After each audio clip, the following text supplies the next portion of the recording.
सर्वाग्रे परमारतम श्री श्री गौड़ीय गुरुवर्गे श्री पाद पद्मे अहेतुकी कृपा भक्ति प्रार्थना करी आज আমরা মৌখালী গ্রাম নিবাসী रोहिणी नस्कर महाशय बासभवने तार धर्मपत्नी आरती दासी शुभ आह्वाने वैष्णव समागमे मध्याह्नकालीन भागवत धर्म सभाय किछु भक्त भगवानेर कथा कीर्तन मुखे श्रवण करे निज आत्मशोधन करबार प्रयास करछि। बड़ सौभाग्य এখন জগন্নাথ দেবের রথযাত্রার কাল চলছে। এই রথযাত্রা উপলক্ষে আজকে সারা ভারতবর্ষ তথা সারা পৃথিবীতে ভগবানের কথা প্রচুর পরিমাণে কীর্তন হচ্ছে। জগন্নাথের রথযাত্রা উপলক্ষে মানুষ মহা আনন্দে দিন অতিবাহিত করছে। ভগবান বিভিন্ন রূপে জগতে প্রকটিত হন, কখনো নৃসিংহ রূপে, কখনো বরাহ রূপে, কখনো মৎস্য রূপে, কূর্ম রূপে, নরসিংহ রূপে, বিভিন্ন রূপে ভগবান আবির্ভূত হন। ভগবানের অনন্ত রূপে জগতে ভগবান প্রকটিত হন। সেই অনন্ত রূপের একটি রূপ হলো ভগবানের প্রেমময় মূর্তি শ্রী জগন্নাথ মূর্তি। জগন্নাথ যে রূপে আপনারা দর্শন করছেন বা জগৎবাসী দর্শন করছেন বা আমরা দর্শন করছি, এটা জগন্নাথের প্রেমময় মূর্তি। কৃষ্ণ প্রেম লাভ করবার জন্যই হরিভজন। হরিভজনের উদ্দেশ্য কি? কৃষ্ণ প্রেম লাভ। শাস্ত্রে বলছেন, ভাগবত বলছেন, বদন্তি তত্ত্ববিদ তত্ত্বম যজ্ঞানম অব্যয়ম ব্রহ্মেতি পরমাত্মেতি ভগবান ইতি সপ্ততি। ভগবান তিনি ব্রহ্ম পরমাত্মা এবং ভগবান এই তিন রূপে জগতে প্রকটিত আছেন। যারা জ্ঞানীগণ তারা ব্রহ্মের উপাসনা করে, যারা যোগী তারা পরমাত্মার উপাসনা করে, আর যারা ভক্ত তারা ভগবানের উপাসনা করে। যারা ভক্ত ভগবানের উপাসনা করেন তাদের উদ্দেশ্যে শাস্ত্রে একটি সুন্দর কথা বলেছেন। বেদ শাস্ত্র কহে সম্বন্ধ অবিধেয় প্রয়োজন কৃষ্ণ কৃষ্ণ ভক্তি প্রেম তিন মহাধন। কৃষ্ণ ভক্তগণ সর্বদাই চতুর। যারা কৃষ্ণ ভক্ত তারা মহাভাগ্যবান। ওই যে তিন ভাগ, ভগবান তিন রূপে জগতে প্রকাশিত আছেন। আবার একবার রিপিট করে দিচ্ছি, ব্রহ্ম মানে ভগবানের অঙ্গের জ্যোতি, এই একটা প্রকাশ আছে জগতে ভগবানের। আবার ভগবানের আরেকটা জগতে প্রকাশ আছে, তিনি হলেন অংশ রূপে পরমাত্মা, শঙ্খচক্র গদা পদ্মধারী নারায়ণ রূপ, এটা ভগবানের অংশ। আরেকটা ভগবান রূপে আছেন তিনি পূর্ণ দ্বিভুজ মুরলীধারী শ্যাম সুন্দর, তিনি হলেন পরিপূর্ণতম ভগবান, এই একটা। তাহলে একই ভগবান জগতে তিন রূপে প্রকাশিত আছেন। কারা বলেছেন? বদন্তি তত্ত্ববিদ তত্ত্ব, অর্থাৎ তত্ত্ববিদগণ জগতে ভগবান সম্বন্ধে এই কথা প্রকাশ করছে। যজ জ্ঞানম অব্যয়ম, যে জ্ঞানটা অব্যয় জ্ঞান। কি রূপে? ব্রহ্মেতি পরমাত্মেতি ভগবানিতি শব্দতে, তিন শব্দে জগতে প্রকাশিত আছে। যারা বলেন নিরাকার তারা ব্রহ্মজ্যোতির আরাধনা করে, যারা বলেন ভগবান অন্তর্যামী তারা চোখ ধ্যান করে হৃদয় পরমাত্মাকে ধ্যান করে, আর যারা জানেন দ্বিভুজ মুরলীধারী ভগবান সাক্ষাৎ তারা নিরন্তর ভগবানের জন্য সেবা পূজা করেন, ভগবানের চরণে ফুল দেন, চন্দন দেন, মালা পরান, ভগবানের জন্য রন্ধন করে ভোগ লাগান, ভগবানের সর্বেন্দ্রিয় তোষণ করেন। ঋষিকেন ঋষিকেশ সেবনং ভক্তির উচ্চ, অর্থাৎ সমস্ত ইন্দ্রিয় দিয়ে ভগবান যে ইন্দ্রিয়গুলি আমাদের দিয়েছেন, ওই ইন্দ্রিয়গুলো দিয়ে যদি ইন্দ্রিয়ের অধিপতি ঋষিকেশ কেন নাম হলো? ঋষিকেন ঋষিকেশ সেবনম। ভক্তি রসামৃত সিন্ধুতে এই শ্লোকটি বলছেন, ঋষিকেন ঋষিকেশ সেবনং ভক্তির উচ্চ। ভক্তিপথটা অত্যন্ত সুন্দর পথ, কিন্তু কণ্টকময় পথ। এই পথে যখন কেউ অগ্রসর হয় তখন তার প্রচুর বাধা আসে। যখনই কেউ ভক্তি পথে আগাবে তখন কোনো না কোনো ভাবে প্রচুর বাধা এসে সামনে দাঁড়াবে। সে বাড়ির আত্মীয় স্বজন, নিজের সন্তান, নিজের স্বামী, নিজের পুত্র, নিজের মেয়ে জামাই তারা সবাই মিলে বাধার সৃষ্টি করে। পাড়া প্রতিবেশী, যা দেও, ভাসুর, শ্বশুর, শাশুড়ি, কেউ না কেউ কোনো না কোনোভাবে বাধার সৃষ্টি করে। এই জন্য এখানে বলছে খুরস্ব ধারা নিশিতা দুরাত্মা দুর্গম পথস্তৎ কবয়। মুনি ঋষিগণ এই ভক্তিপথকে দুর্গম পথ বলছে, কাঁটা বিছানা পথ। কিন্তু গোলাপে কাঁটা থাকলেও গোলাপ তুলতে কেউ পিছপা হয় না, কি ঠিক কিনা? গোলাপে কাঁটা আছে কিনা, তাই বলে কি কেউ গোলাপ ফুল তোলা বন্ধ করে দেয়? তো ভক্তিপথে ভগবানকে লাভ করতে গেলে এইরকম বহু কাঁটা ফুটবে, কিন্তু ভক্তিপথ যারা ছেড়ে দেবে তাদের মতো মূর্খ আর জগতে কেউ নেই। ট্রেনে কেউ জুতো শুধু পা দিয়ে মারাচ্ছে, ট্রেনের হাতটা ছেড়ে দিলে জীবনটাই চলে যায়। অর্থাৎ শত যন্ত্রণা, জুতো পা থেঁতে গেলে পা সেরে যায়, কিন্তু ওই পায়ের যন্ত্রণায় উপরের হাতটা ছেড়ে দিলে জীবনটাই বরবাদ হয়ে যায়। এই জন্য ভক্তিপথে যন্ত্রণা আছে, কিন্তু এই যন্ত্রণার জন্য ভগবানের চরণ কখনো ছাড়া উচিত না। যখন সংসারে বড় যন্ত্রণা আসে, দুঃখ আসে, তখন জানবে ভগবান পরীক্ষা নিচ্ছে। সেই সময় আরো সাবধান থাকতে হয়। যত ঝড় আসে আসুক, যত দুঃখ আসে আসুক, যত বেদনা আসে আসুক, প্রভু তোমার চরণ ছাড়া কেন না হয়ে যায়। হ্যাঁ, যে সে কুলে জন্ম হোক, যে সে দেহ পাইয়া, তোমার ভক্ত সঙ্গে ফিরি তোমার গুণ গাইয়া। একদম সরাসরি ভক্তের এইরকম প্রার্থনা থাকে।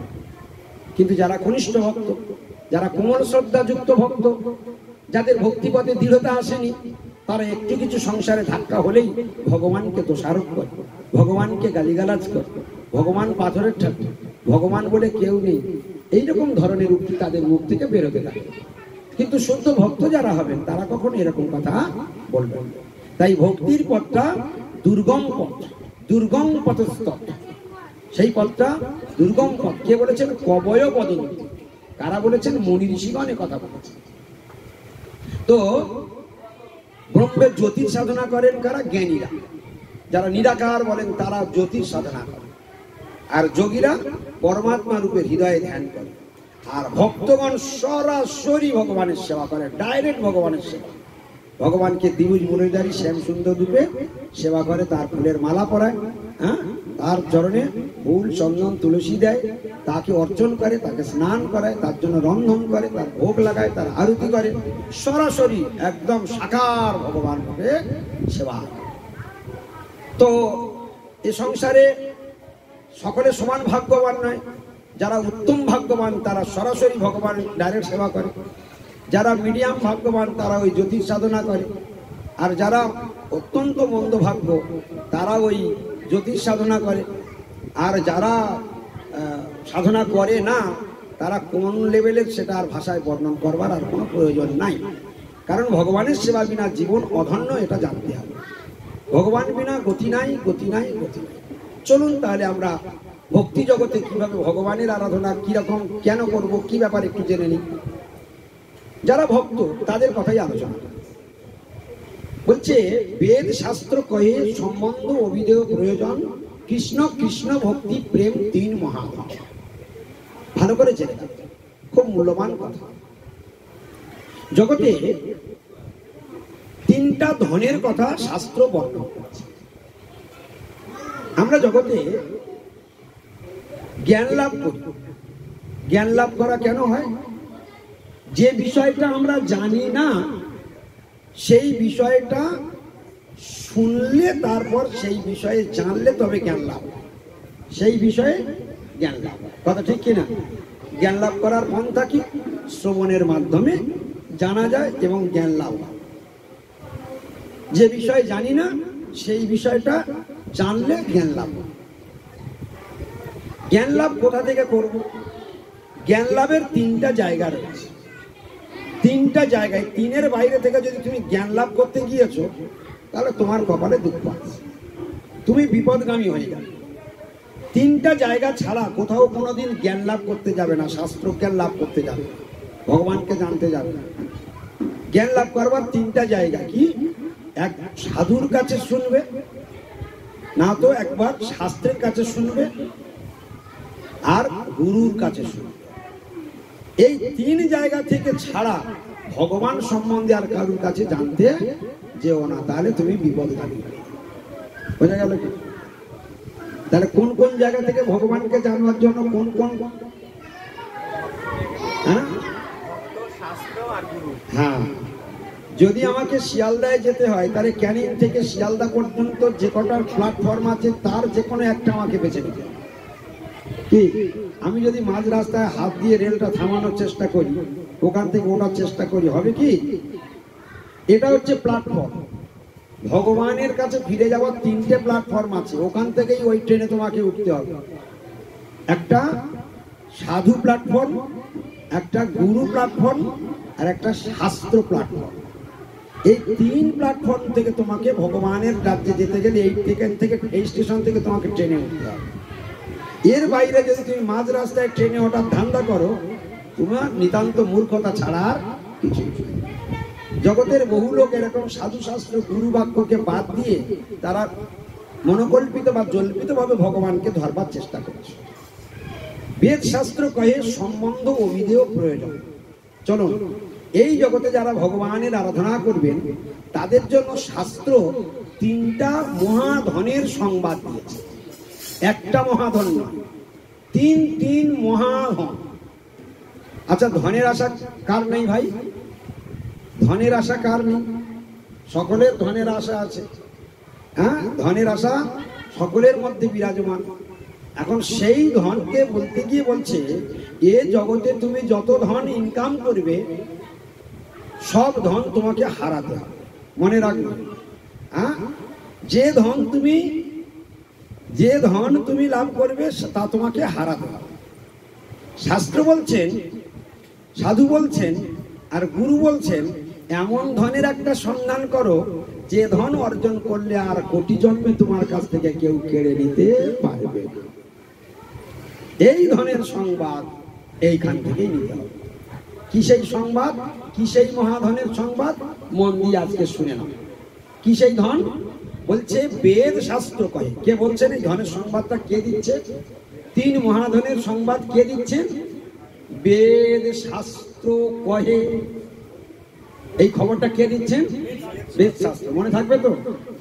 বেদ শাস্ত্র কহে সম্বন্ধ অভিধেয় প্রয়োজন।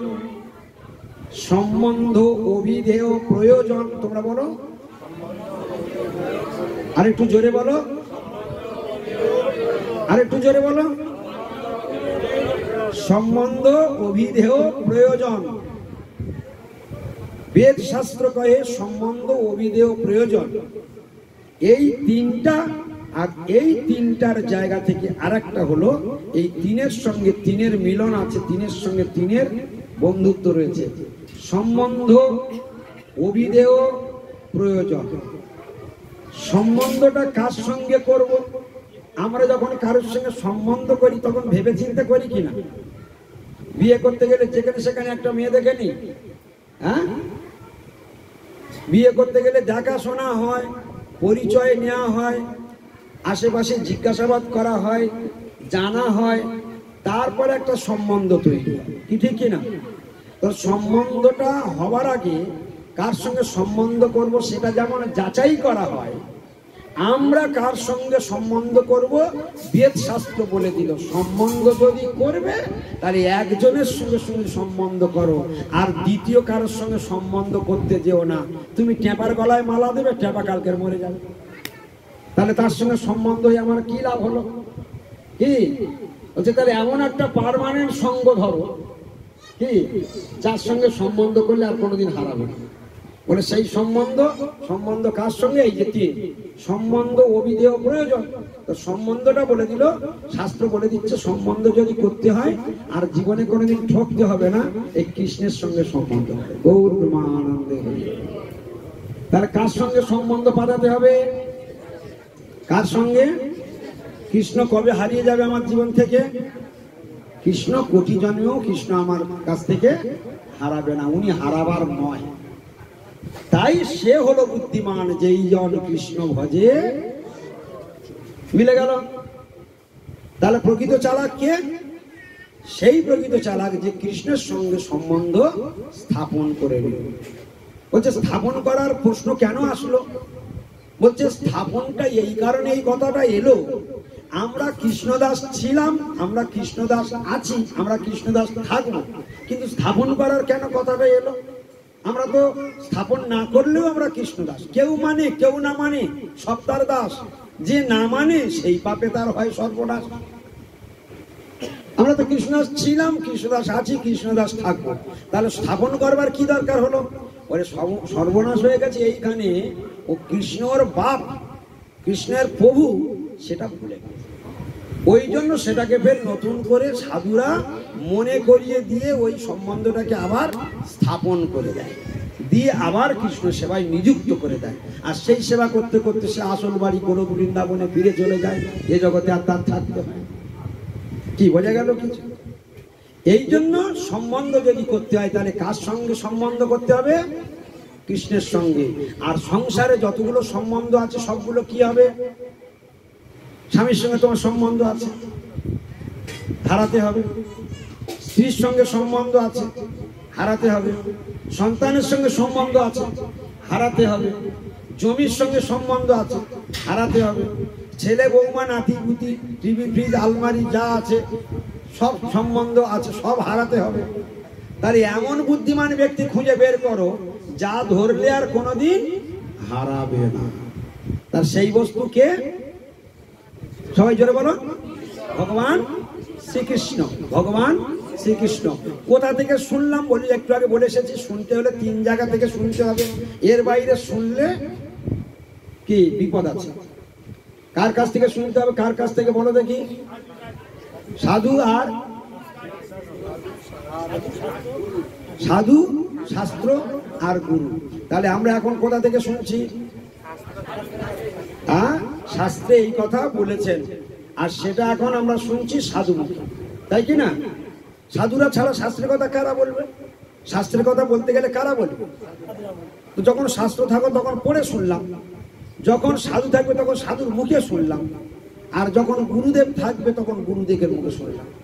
তাহলে যখন গুরু থাকবে গুরুর মুখ থেকে শুনবো, যখন সাধু থাকবে তখন সাধুর মুখ থেকে শুনবো, যখন আর সাধু আর গুরু দুজন কাউকে পাবো না তখন শাস্ত্রের কাছ থেকে শুনবো। গৌর ব্রহ্মানন্দ।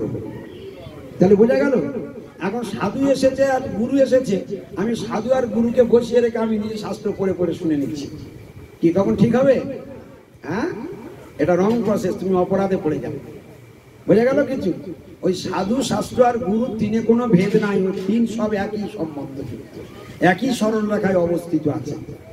সাধু, শাস্ত্র আর গুরু একই সরল রেখার 3 বিন্দু। হ্যাঁ, মানে পূর্ব বিন্দু, পশ্চিমের বিন্দু আর মধ্য বিন্দু, 3 এক সরল রেখায় আছে। অতএব কাউকে ঠককে কেউ কোনোদিন কোথাও যেতে পারবে না। এ বড় নিগুড় বন্ধন। এই জন্য তাহলে সম্বন্ধ আমাদের কার সঙ্গে হলো? কৃষ্ণের সঙ্গে সম্বন্ধ। তাহলে আজকের আমাদের একটা বিশদ জ্ঞান হলো যে জীবনে এই সংসারে যত সম্বন্ধ আছে সব সম্বন্ধ শুধু ওটা হচ্ছে সোন পাপড়ি। ওই যে সোন পাপড়ির আগে একটা কি ছিল? হাওয়াই মিঠাই। হাওয়াই মিঠাই, হাওয়াই মিঠাই দেখেছো তোমরা? হাওয়াই মিঠাই দেখেছো কিনা বলো? দেখেছো? কিরম রং? এত বড় করে। কি কালার? গোলাপি কালার। হ্যাঁ, গোলাপি কালার। আর হাওয়ায় বেরিয়ে এলে কি হয়ে যায়? আস্তে আস্তে চুপসে যায়, তাই না? আর গালে দিলে আর মুহূর্তের মধ্যে আর কিছু নাই। তাহলে হাওয়াই মিঠাই, বুঝতে পারছো? এইরকম ধরনের এ সংসারে যা আছে সব হাওয়াই মিঠাইয়ের, সব ওই দেখবে, দেখতে ভালো লাগবে, কিন্তু মুহূর্তের মধ্যে ফিনিশ হয়ে যাবে। আর একমাত্র পার্মানেন্ট বস্তু হলো ভগবান। তাহলে ধরতে গেলে পার্মানেন্টকে ধরতে হবে। এই জন্য শাস্ত্রে বলে দিয়েছে সহজ বাংলায়, যেই জন কৃষ্ণ ভজে, যেই জন কৃষ্ণ ভজে সে বড় চতুর। ব্যাস, একটা কথা হয়ে গেল। আচ্ছা, সম্বন্ধ হয়ে গিয়েছে। সম্বন্ধ হয়ে যাওয়ার পরে দ্বিতীয়, এই সম্বন্ধটা হলো একটা মহাধন। এটা মনে রাখবে, যার সম্বন্ধ হলো না সে হলো দরিদ্র। কৃষ্ণের সঙ্গে যার সম্বন্ধ হলো না সে হলো মহাদরিদ্র। আর কৃষ্ণের সঙ্গে যার সম্বন্ধ হলো তিনি 3 মহাধনের একটা মহাধন পেয়ে গেলেন। বোঝা গেছে কিছু? তাহলে কৃষ্ণের সঙ্গে যার সম্বন্ধ হলো না তার শেখে মহাদরিদ্র। মহাধন বলেছে না? কৃষ্ণের সঙ্গে সম্বন্ধ হয়ে গেলে মহাধনের সংবাদ পেয়ে গেলাম। মহাধন আমার মানে মুঠোর মধ্যে চলে আসবে। সাধনা করলেই এবার সম্বন্ধ কৃষ্ণের সঙ্গে হয়ে গেল, এইবারে কি শুরু হবে? সম্বন্ধ হয়ে গেলেই সঙ্গে সঙ্গে সেবা শুরু হয়। এইটা হচ্ছে মারাত্মক পয়েন্ট। সম্বন্ধ হওয়া আগে সেবা, আর সম্বন্ধ হয়ে গেলে সেবা, কোনটা ঠিক? এখন আধুনিক যুগে, আগেকার দিনে কি হতো? দেখাশোনা হতো, পাকা দেখা হতো, বিয়ের দিন করা হতো, বিয়ের দিন বিয়ে হতো, তারপর পরের দিনে মেয়ে শ্বশুরালয়ে যেত, স্বামী সংসারের সঙ্গে মানিয়ে নিয়ে সেখানে সেবা আরম্ভ। এখনকার দিনের মেয়েরা শুধু ফোনে ফোনে হয়ে গেলেই দিব্যি ছেলের বাড়িকে 3 মাস 4 মাস ট্রেনিং নিচ্ছে, দেখি কিরকম সংসার হয়। হ্যাঁ, বুঝতে পারছো? যাতায়াত, খাওয়া, মাখা পড়া সব চলছে, কোনো অসুবিধে নেই। ট্রেনিং দিয়ে দেখছে, যদি ভালো লাগে তাহলে হবে, আর না তো কেটে পড়বে, গৌর প্রেমানন্দ হয়ে। তাই এরকম প্রত্যেক জায়গায় একটা করে ট্রেনিং নিলেই হয়ে যায়। জীবনে তার কোথাও যাওয়ার দরকার নেই, কারোর সঙ্গে সম্বন্ধশীল করবার দরকার নেই, গৌর প্রেমানন্দে হইব। বলে এর নাম ঘোর কলি, এর নাম কলি। কলি এটাই চাইছে, কলি চাই এটা হোক। তার সম্বন্ধ যেখানে নেই সেখানে সেবা মানে সেটা দ্বিচারিতা ছাড়া আর কিছু নয়, সেটা অনাচার ছাড়া আর কিছু নয়, সেটা পাপ ছাড়া কিছু নয়, সেটা অপরাধ ছাড়া কিছু নয়, সেটা অন্যায় ছাড়া আর কিছু নয়, সেটা অবিচার ছাড়া আর কিছু নয়। তাই সম্বন্ধের আগে যে সেবার প্রচেষ্টা, এটা হেয়। আর সম্বন্ধ হয়ে যাওয়ার পর যেটা সেবা, এটা হলো সঠিক পদ্ধতি। তাই যেদিন থেকে বিবাহ হয়ে যায় সেদিন থেকে সম্বন্ধ আসল সেবা শুরু হয়ে যায়। বিবাহ হয়ে গেল মানে কি, ওই স্ত্রীটা জানবে যে আজ থেকে এই নিয়ে আমার স্বামী, এনার সেবা আমার করতে হবে। আর স্বামী জানবে যে ইনি আমার অর্ধাঙ্গিনী, এনাকে সারা জীবন আমার ভরণ পোষণ করতে হবে। তাহলে উভয় অঙ্গীকারবদ্ধ। তার সম্বন্ধ হওয়ার আগে দুজনে দুজনের কন্ট্যাক্ট নেয়। তার কন্ট্যাক্ট যেদিন হয়ে গেল সেই দিন থেকে সেবাটা শুরু হয়ে গেল, তাই কি না? বলছে যেদিন থেকে আমার কৃষ্ণের সঙ্গে সম্বন্ধ জ্ঞান হয়ে গেল, জীব নিত্য কৃষ্ণ দাস। কি সম্বন্ধ হয়ে গেল? জীব নিত্য কৃষ্ণ দাস। তাহলে কৃষ্ণই আমার প্রভু, আমি তার দাস। তাহলে আমার লাইফ ভোর আমি কৃষ্ণের সেবা করব, এই কন্ট্যাক্ট, এই সেবা। তাহলে সম্বন্ধ হয়ে যাওয়ার সঙ্গে সঙ্গে সেবা আরম্ভ হয়ে গেল। সম্বন্ধ নাই, সেবা নাই। ওই রাস্তার মেয়েটা, রাস্তার একটা ভালো পুরুষ দেখলে, তার টকটকে ফর্সা দেখলে কি তার বাড়িতে ছুটবে, এর বাড়ি সেবা করতে যাই? বলে ওটা হবে না। সম্বন্ধ নাই, সব রাস্তা। সম্বন্ধ হয়ে যাবে, আপনত্ব বোধ আসবে। যদি কোনো পুরুষ কোনো মহিলাকে বিবাহ করে, তাহলে সে সর্বদাই সযত্নে তার স্ত্রীকে কিভাবে রক্ষা করা যায়, ট্রেনে, ট্রামে, বাসে সব জায়গায় তাকে গাইড করে করে নিয়ে যাবে, তাকে আগলে রাখবে, তার যত্ন করবে, তার জন্য কোনো কষ্ট নয়, তার ক্ষুধা পেটে কিছু কিনে দেবে, তাকে গাইড করবে, পূর্ণ গাইড করবে। কথা ঠিক কিনা? তাহলে সে সেবা করতে বাধ্য। আর স্বামীর কিছু হয়ে গেলে স্ত্রী তার সেবা করতে বাধ্য। ওদের যেন ভিতর থেকে একটা মানে শিকলের মতো আটকে পড়েছে ওরা। এটা হলো সম্বন্ধের লক্ষণ। জড়জাগতিক উদাহরণের মাধ্যমে আমরা ভগবানকে বুঝছি। বলে এই সম্বন্ধটা কৃষ্ণ চায়, ভগবান চাই এরও সম্বন্ধ আমার সঙ্গে তোমার। ওই সংসারে যে সম্বন্ধটার সঙ্গে গাঢ়তার সঙ্গে সেবা করছো, ওই রকম ভালোবাসাটা যেদিন আমায় বাঁচতে পারবে, সেদিন আমি তোমার হয়ে যাবো। হ্যাঁ, মেকি ভালোবাসা আমাকে খুশি করতে পারে না। তাহলে কৃষ্ণের সঙ্গে সম্বন্ধ হয়ে গেল, আমি কৃষ্ণ দাস আর কৃষ্ণ আমার কি প্রভু। যেমন জড়জাগতিক সম্বন্ধ, যেমন আমরা শুনলাম যে ইনি বাবা, ইনি সন্তান, ইনি মা, ইনি সন্তান, ইনি স্বামী, ইনি স্ত্রী, ইনি দাদু, ইনি নাতি, উনি পিসিমা, ইনি ভাইপো। এটা একটা সম্বন্ধ, প্রত্যেকটার সঙ্গে প্রত্যেকটা একটা সম্বন্ধ রয়েছে। এই সম্বন্ধ অনুযায়ী সেবা। আবার সব সম্বন্ধ আর সব সেবা একরকম, যেমন সম্বন্ধ তেমন সেবা। বড় ক্রিটিক্যাল ঘটনা, যেমন সম্বন্ধ তেমন সেবা। আচ্ছা, স্বামী আর স্ত্রীর মধ্যে সম্বন্ধ আছে, তাদের মধ্যে যে সেবা বা আলাপ আলোচনা, মার সন্তানের মধ্যে সেই সম্বন্ধের মধ্যে সেই আলাপ আর সেই আলোচনা হবে তো, সেই ব্যবহার হবে তো। দেখলে তো, সম্বন্ধ আলাদা তো সেবাটাও আলাদা, তাই না? তাহলে এখানে ভগবান যদি আমার প্রভু হয় আর আমি যদি তার দাস হই, তাহলে আমার কাজ প্রভুর সেবা করা, প্রভুর প্রসন্নতা করা, প্রভু যাতে সুখী হয় তার জন্য চেষ্টা করা। তুমি যদি প্রভুকে সুখী করতে পারো, তাহলে তুমি প্রকৃত কৃষ্ণ দাস। আর তুমি যদি নাটক করো, ধর কাছি ধরে আছি মাঠটান হাইয়া, তুমি কোনো রকমে এই বৈষ্ণবদের দলে পূর্ব স্বীকৃতি বলে যেভাবে ঢুকে পড়েছো, কিন্তু নাটক করে যাচ্ছ। বাড়িতে ঠিক মতো ভোরবেলা ওঠো না, ঠিক মতো স্নান করো না, ঠিক মতো আরতি করো না, ঠিক মতো ভোগ লাগাও না, ঠিক মতো জপ করো না, ঠিক মতো তুমি সেবার ব্যবস্থাপনে নাও না, ঠিক মতো ধামে যাও না, তুমি গালগপ্প করো, তুমি পরনিন্দা পরচর্চা করে মালা নাচিয়ে নাচিয়ে নামটে গিয়ে পনির রসা ডাল্লাবড়া খেয়ে আসো, আর পরনিন্দা পরচর্চা করে ঘরে আসো। বলে সব নাটকবাজি চলছে। এই নাটকবাজি করা আর ভক্তি করা এক জিনিস না, বুঝলে কি না? তাহলে বাস্তব সম্বন্ধ হলে বাস্তব সেবা করতে হবে। ভগবানকে আপন জ্ঞানে, প্রভু জ্ঞানে তার সেবা আমার করা কর্তব্য। এইভাবে ভগবানকে প্রত্যেক দিন, কৃষ্ণ আমার প্রভু, এছাড়া দ্বিতীয় আমার জগতে কেউ প্রভু নেই। আমার একমাত্র প্রভু কৃষ্ণ। লক্ষ্মী, কালী, দুর্গা, সরস্বতী, ইন্দ্র, বরুণ, চন্দ্র, বড় ঠাকুর, ছোট ঠাকুর, শীতলা, বনবিবি, ওরাইচণ্ডী, কার্তিক বাবা, এ কেউ আমার প্রভু নয়। আমার একমাত্র প্রভু কৃষ্ণ। ছিল কৃষ্ণ, আছে কৃষ্ণ, থাকবে কৃষ্ণ। এই জন্য কৃষ্ণই আমার প্রভু। তাহলে দেবতাগণ কি বলে? দেবতাগণকে তুমি পূজা করতে পারো, কিন্তু সেই দেবতাগণকে তার কাছ থেকে কিছু জড়জাগতিক কামনা বাসনার জন্য তার পূজা করবে না। পূজা করবে, কিন্তু তাদের চরণে কৃষ্ণ ভক্তি প্রার্থনা করবে। এই দেবতারা কেউ কম নয়, এই দেবতারা সব ভগবানের প্রিয়জন। যারা বৈষ্ণব হয়েছেন তারা যদি দেবতাকে ছোট মনে করেন, তারা কিন্তু বিপদে পড়ে যাবে। ভগবান আপনাদেরকে নেবে না। দেবতাদেরকে অপমান করে, ছোট করে তুমি যদি বৈষ্ণবের অভিমান দেখাও, তাহলে তোমার কপালে দুঃখ আছে। বৈষ্ণবদেরকে সম্মান দিতে হবে। বৈষ্ণবরাও ভগবানের নিজজন। তাই ভগবান যখন লীলাবিলাস করতে আসে, তখন দেবতাদেরকে সঙ্গে নিয়ে আসে।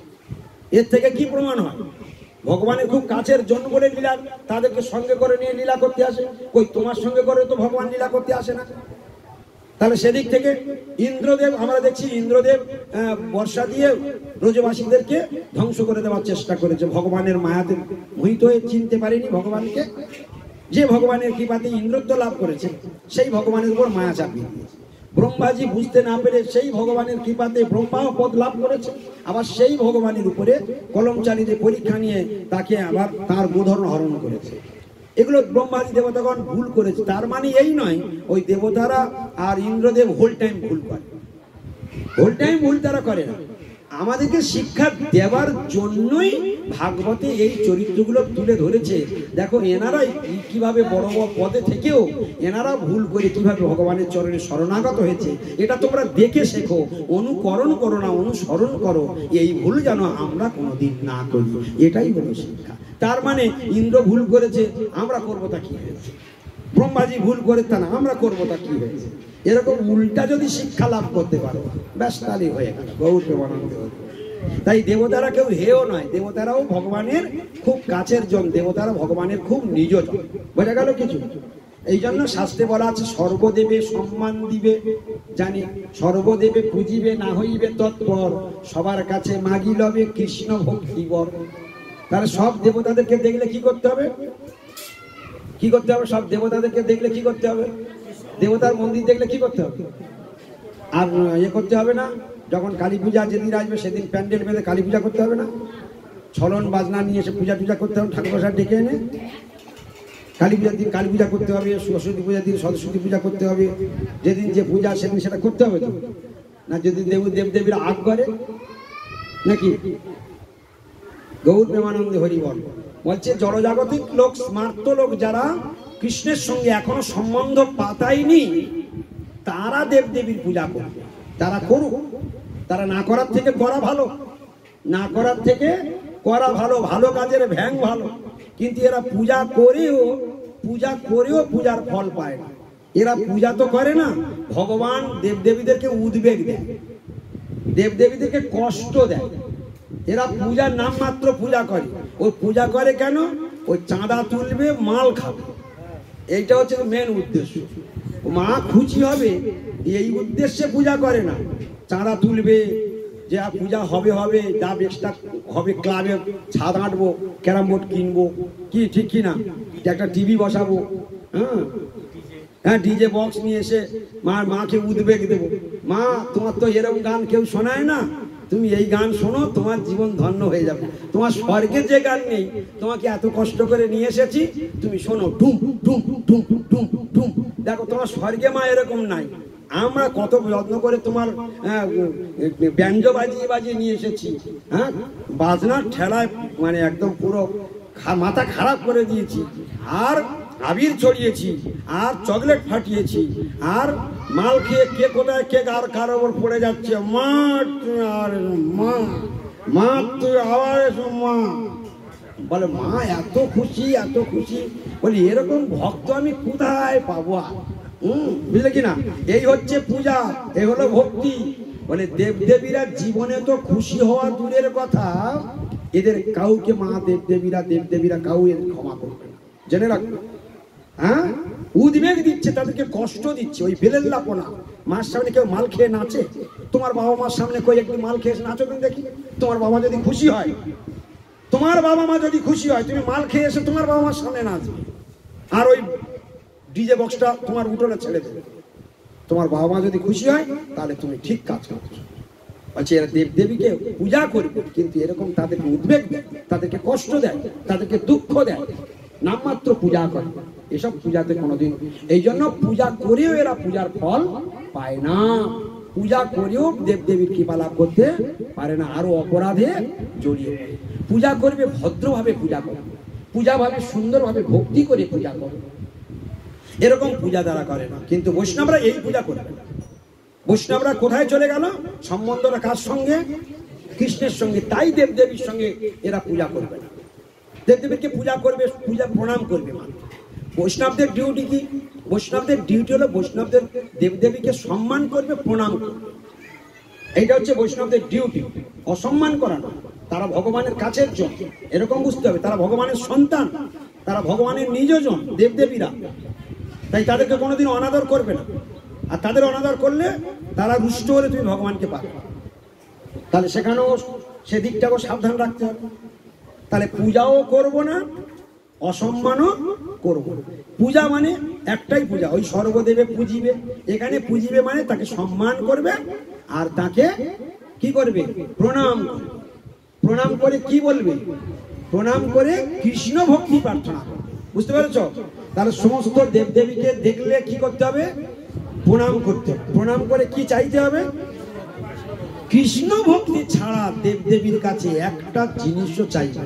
মা তুমি আমার শরীরটা ভালো করে দাও, মা তুমি আমার স্বামী চাকরিটা দিয়ে দাও, মা তুমি আমার ইঞ্জিনিয়ার ছেলের সঙ্গে আমার মেয়ের দেখাশোনা চলছে, এটা পিট করে দাও। হ্যাঁ, তারপরে 40 কিলোমিটার বাবার বাঘ নিয়ে ঘাড়ে করে নিয়ে যাচ্ছে। ক কিলোমিটার হেঁটে যাচ্ছে? 40 কিলোমিটার। 40 কিলোমিটার বাঘ কাঁধে করে জল নিয়ে তারকেশ্বর থেকে নিয়ে গিয়ে কোথায় যাচ্ছে? ওই যে ঝাগড়াফুলি থেকে জল নিয়ে তারকেশ্বরে যাচ্ছে। তারপর এখান থেকে সেটা হেঁটে যাচ্ছে, সেখানে গিয়ে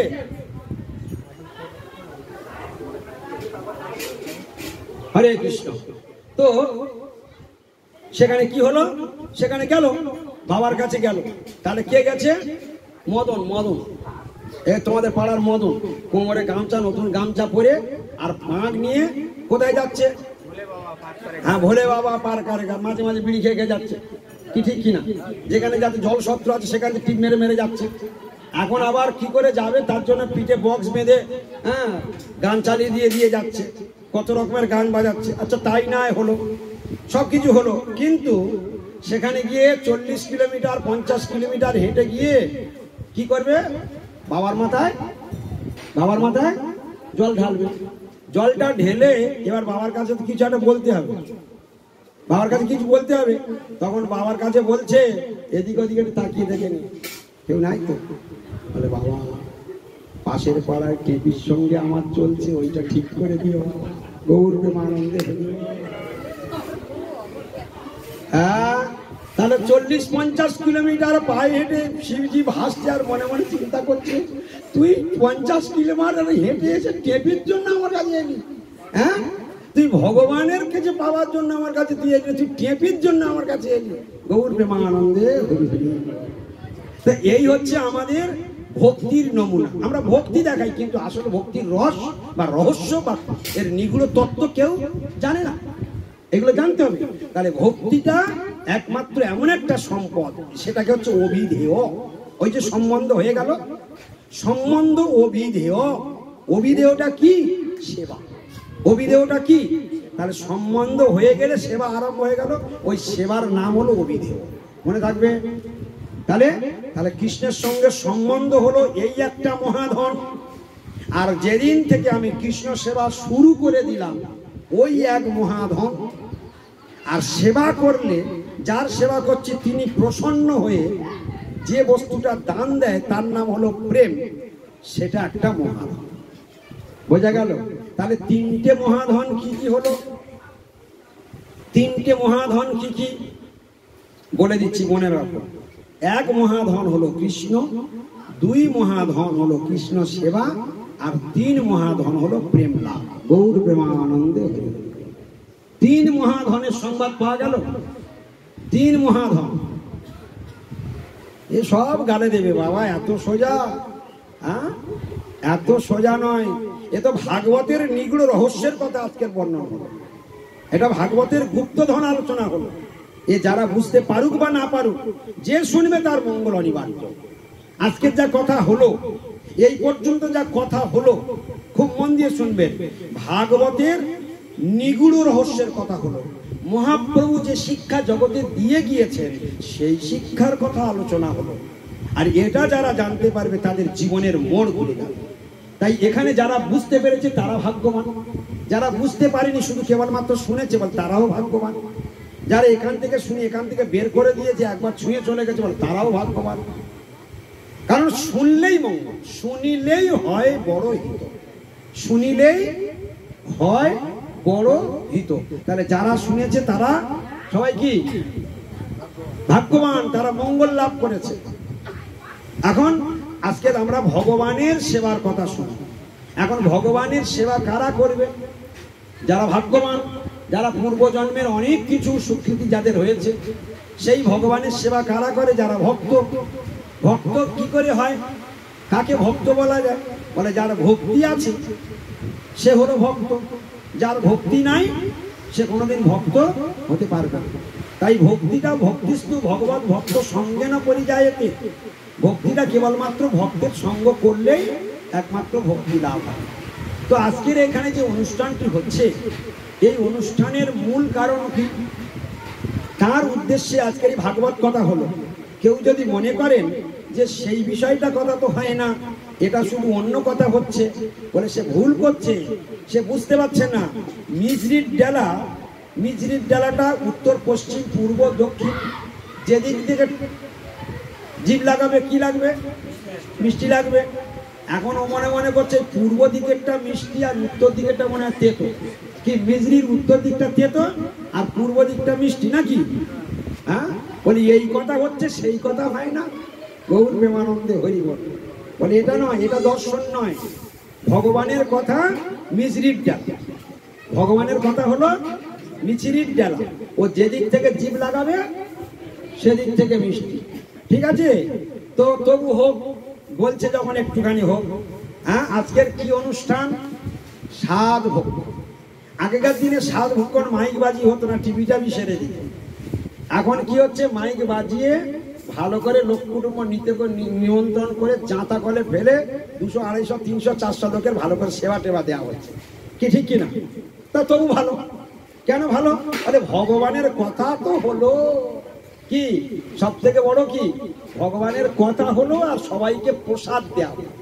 যদি এখানে জীব হত্যা করা হতো তাহলে আর অমঙ্গলের সীমা থাকতো। একটা ভাগ্য এটাই হলো যে ভগবানের প্রসাদ হরি কথা দিয়ে তার কল্যাণ হলো।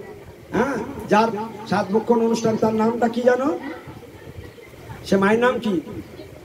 শিপ্রা। হ্যাঁ, সুদীপ্তা। ও সুদীপ্তা, বাবা নামটা তো হেবি।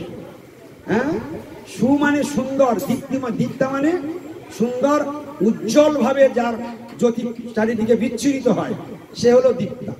তাহলে সুদীপ্তা, হ্যাঁ, সুন্দর ভাবে যার জ্যোতি বিকিরণ হচ্ছে সে হলো সুদীপ্তা। তা ভালো, খুব সুন্দর নাম। কিন্তু ওটা সেই দিন সুন্দরভাবে বিকিরণ হবে। আজকের তার উদ্দেশ্য করেই এত কিছু হচ্ছে। তার মঙ্গল, তার গর্ভে যে আছে তারও অসীম মঙ্গল লাভ হবে। এখন গর্ভে সন্তান থাকাকালীন বাবা মা তাদের কর্তব্য কি, এ সংসারে অনেকে জানে না এ কথা। যখন কোনো মায়ের গর্ভে সন্তান থাকে, সে বাবা মাকে খুব সাবধান থাকতে হয়। মন দিয়ে শুনে যাবে, ভাগবতে দৃষ্টান্ত রয়েছে, আজকে সেই দৃষ্টান্তগুলোকে তুলে ধরব। কোনো মায়ের গর্ভে যখন সন্তান থাকবে, সেই মা যত প্রকার দুষ্টামি করবে, সেই ছেলেটা কিন্তু সব শিখে ফেলবে।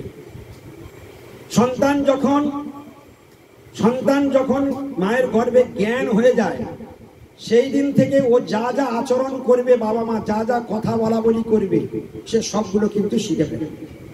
মনে রাখবে কিন্তু, খুব মানে মারাত্মক কথা। এর জ্বলন্ত প্রমাণ অভিমন্যু ছিলেন কোথায়? সুভদ্রার গর্ভে ছিলেন অভিমন্যু। সেইখানে রাতের বেলা শুয়ে শুয়ে চক্রব্যূহ ভেদের কাহিনী সুভদ্রাকে বর্ণন করেছিলেন। সুভদ্রা বলেছিলেন যে, তোমার গুরুদেব দ্রোণাচার্য যে গুপ্তবিদ্যা তোমাকে ছাড়া আর কাউকে দেয় নাই, ওই গুপ্তবিদ্যা আমাকে দিতে হবে।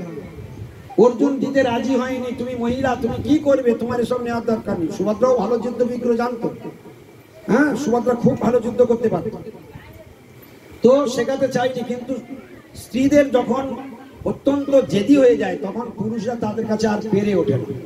শেষকাল পর্যন্ত অর্জুনকে সেই চক্রব্যূহ ভেদের কাহিনী সুভদ্রাকে শোনাতে হয়েছে। এখন সব থেকে বড় ঘটনা, কত বড় প্রমাণ দেখো, মহাভারতে রয়েছে, শ্রীমদ্ ভাগবতে রয়েছে। যখন সুভদ্রার গর্ভে অভিমন্যু আছে, সেই সুদীপটা কোথায় গেল গো? যার কথা হচ্ছে সে কোথায়? ওকে ধরে নিয়ে এসো, ওখানে নিয়ে এসো, বসাও আগে, ওকে আগে এখানে নিয়ে এসো। ও যার জন্য হচ্ছে সে শোনে না। হরে কৃষ্ণ, না না, ওই সামনে এখানে এইদিকে নিয়ে এসো। গৌর প্রেমানন্দে হরি বল। হ্যাঁ, সবাই মিলে একটা হরিধ্বনি ধ্বনি করো, গৌর প্রেমানন্দে হরি বল।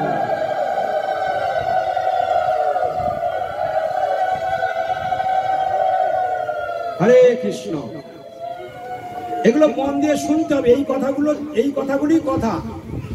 তো অভিমন্যু যখন সুভদ্রার গর্ভে ছিল, তখন চক্রব্যূহ ভেদের কাহিনীটা তার স্বামী অর্জুনের কাছ থেকে শুনছিলেন সুভদ্রা, দুজনে শুয়ে শুয়ে শুনছিলেন। এখন গর্ভে তখন অভিমন্যু সেই কথাগুলো সব শুনছেন। কিরকম আশ্চর্যজনক ঘটনা, মানে মারাত্মক ঘটনা। অভিমন্যু তখন মায়ের গর্ভে আছে, অর্জুন তার স্ত্রী সুভদ্রার কাছে যুদ্ধের সব থেকে বড় বিদ্যা চক্রব্যূহ ভেদ, সেই চক্রব্যূহ ভেদের কথা বর্ণনা করছে। সুভদ্রা শুয়ে শুয়ে শুনছেন, চক্রব্যূহ ভেদের কাহিনী পুরো বললেন, মানে প্রবেশের কথাটা বললেন, সুভদ্রা পুরোটাই শুনলেন। ততক্ষণ অভিমন্যু গর্ভে ছিল, অভিমন্যু মা জেগেছিল, সন্তান জেগেছিল। মা যদি ঘুমিয়ে পড়ে, সন্তান ঘুমিয়ে পড়ে। শিখে রাখো, ভাগবত এগুলো আছে। মা যা খাবে, শিশু সেই খাদ্যের রস পান করবে, তাই খেয়ে বেঁচে থাকবে। মা যদি 5টা আউলঙ্কা দিয়ে পান্তা খায়, তার রসটা যদি ওই শিশুর গালে গিয়ে পড়ে, সেই শিশুর কি হবে? মৃত্যু যন্ত্রণায় ছটফট করবে। এসব মায়েরা বোঝে না। এরা ইচ্ছা মতো টক, ইচ্ছা মতো ঝাল, ইচ্ছা মতো কটু, ইচ্ছা মতো অম্ল এরা খায়, আর সেই রস গিয়ে ওই বাচ্চার গলায় গায়ের গালে গিয়ে পড়ে। সে মানে মানে মৃত্যু যন্ত্রণা ছটফট করতে করতে সে মানে কি বলে, ছটফট ছটফট করে। মায়ের পেটে লাথি মারে। সেও তখন চিন্তা করে যে হায় হায়, আমার কি যন্ত্রণা, মৃত্যু যন্ত্রণা ছটফট করছে। এসব মায়েরা বোঝে না। ভাগবত করুন, যদি ভাগবতের 3য় স্কন্ধে কে বলেছেন? ভগবান কপিল দেব বর্ণন করেছেন। পুরো টোটাল গর্ভের যন্ত্রণা, জন্ম থেকে শুরু করে ভূমিষ্ঠ পর্যন্ত টোটাল বর্ণন আছে। মাতৃগর্ভ বাসের কথা কে বলেছেন? ভগবান কপিল দেব বলেছেন। কাকে বলেছেন? তার মাতা দেবহূতিকে বলেছেন। সেই বর্ণন ভগবান নিজের মুখে বলেছেন। আমি সেখান থেকে বলছি, আমি কোনো আউট কথা কোনোদিন কাউকে বলি না। তো সেই গর্ভের শিশু তখন ওই মা সুভদ্রা মা শুয়ে শুয়ে শুনছে, আর গর্ভে অভিমন্যু ছিল। অভিমন্যু সে কথাগুলো সব শুনে নিয়েছে। তাহলে কিভাবে চক্রব্যূহ ভেদ করতে হয় সেটা শিখে নিয়েছে।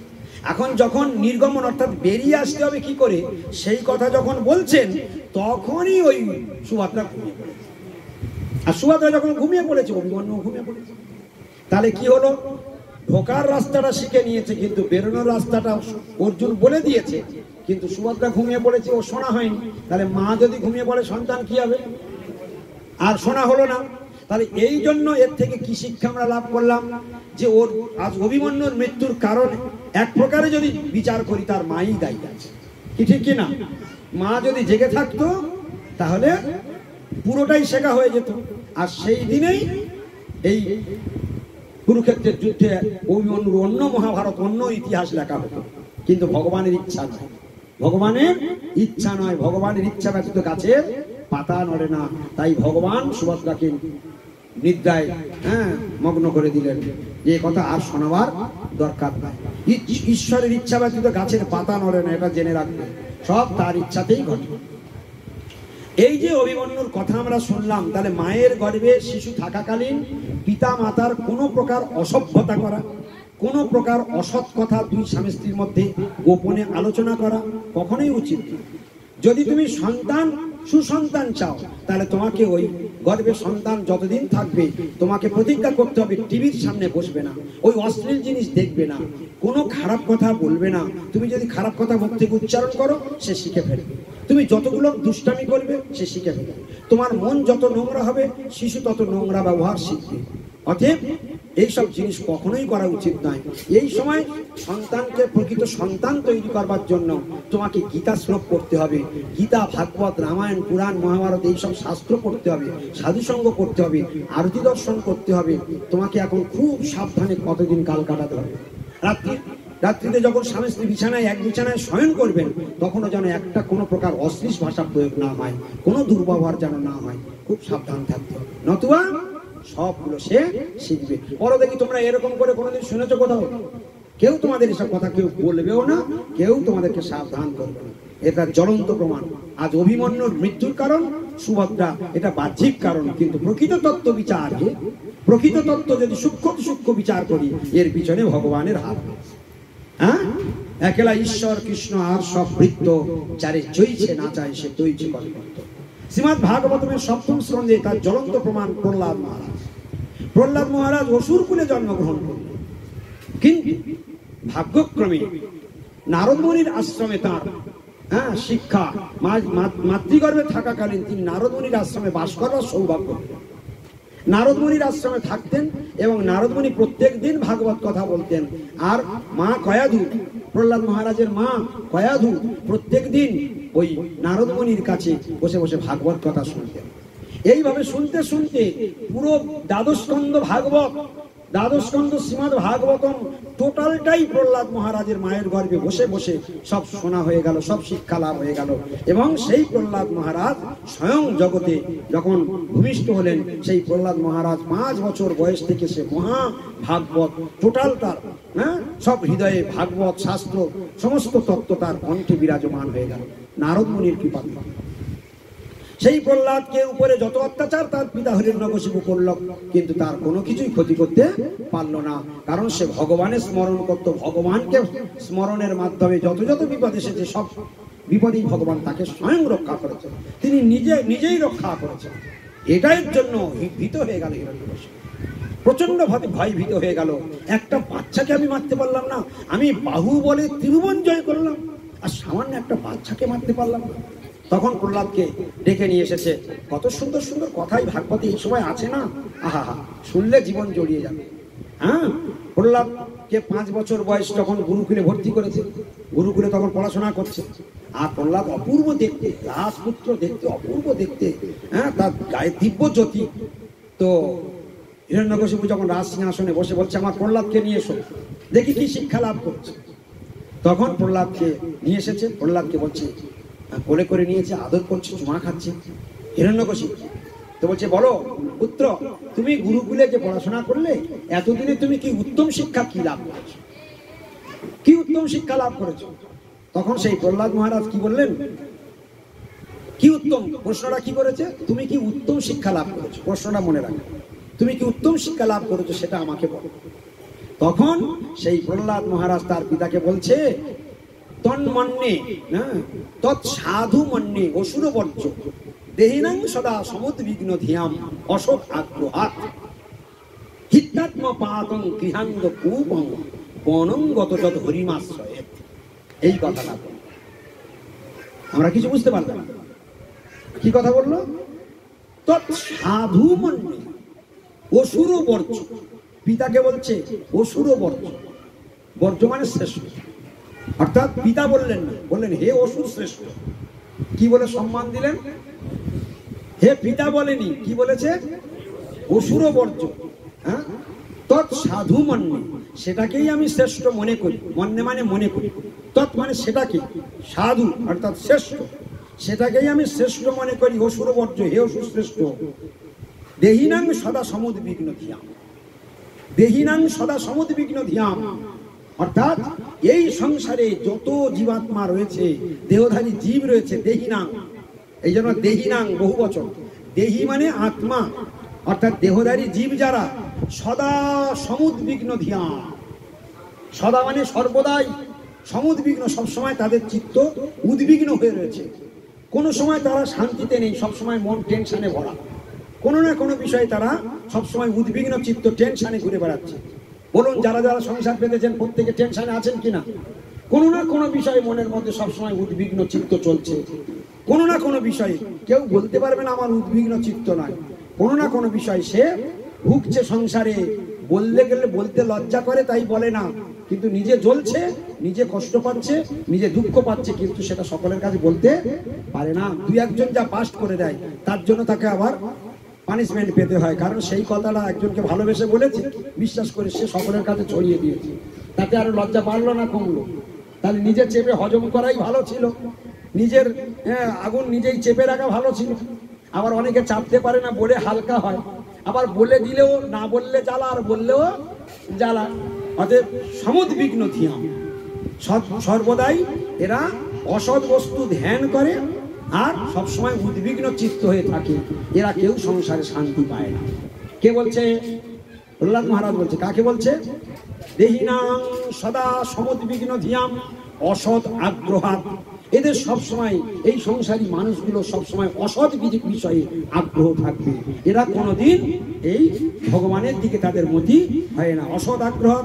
হিত্যাত্ম পাতম গৃহান্দ কূপম, হিত্যাত্ম পাতম গৃহান্দ কূপম, এই গৃহরূপ অন্ধকারে, হ্যাঁ, এই গৃহরূপ গাঢ় অন্ধকারে নিজের জীবনকে বিসর্জন, হিত্যাত্ম পাতম, নিজে আত্মহত্যা করা, নিজের আত্মহত্যা স্বরূপ হয়ে যাচ্ছে।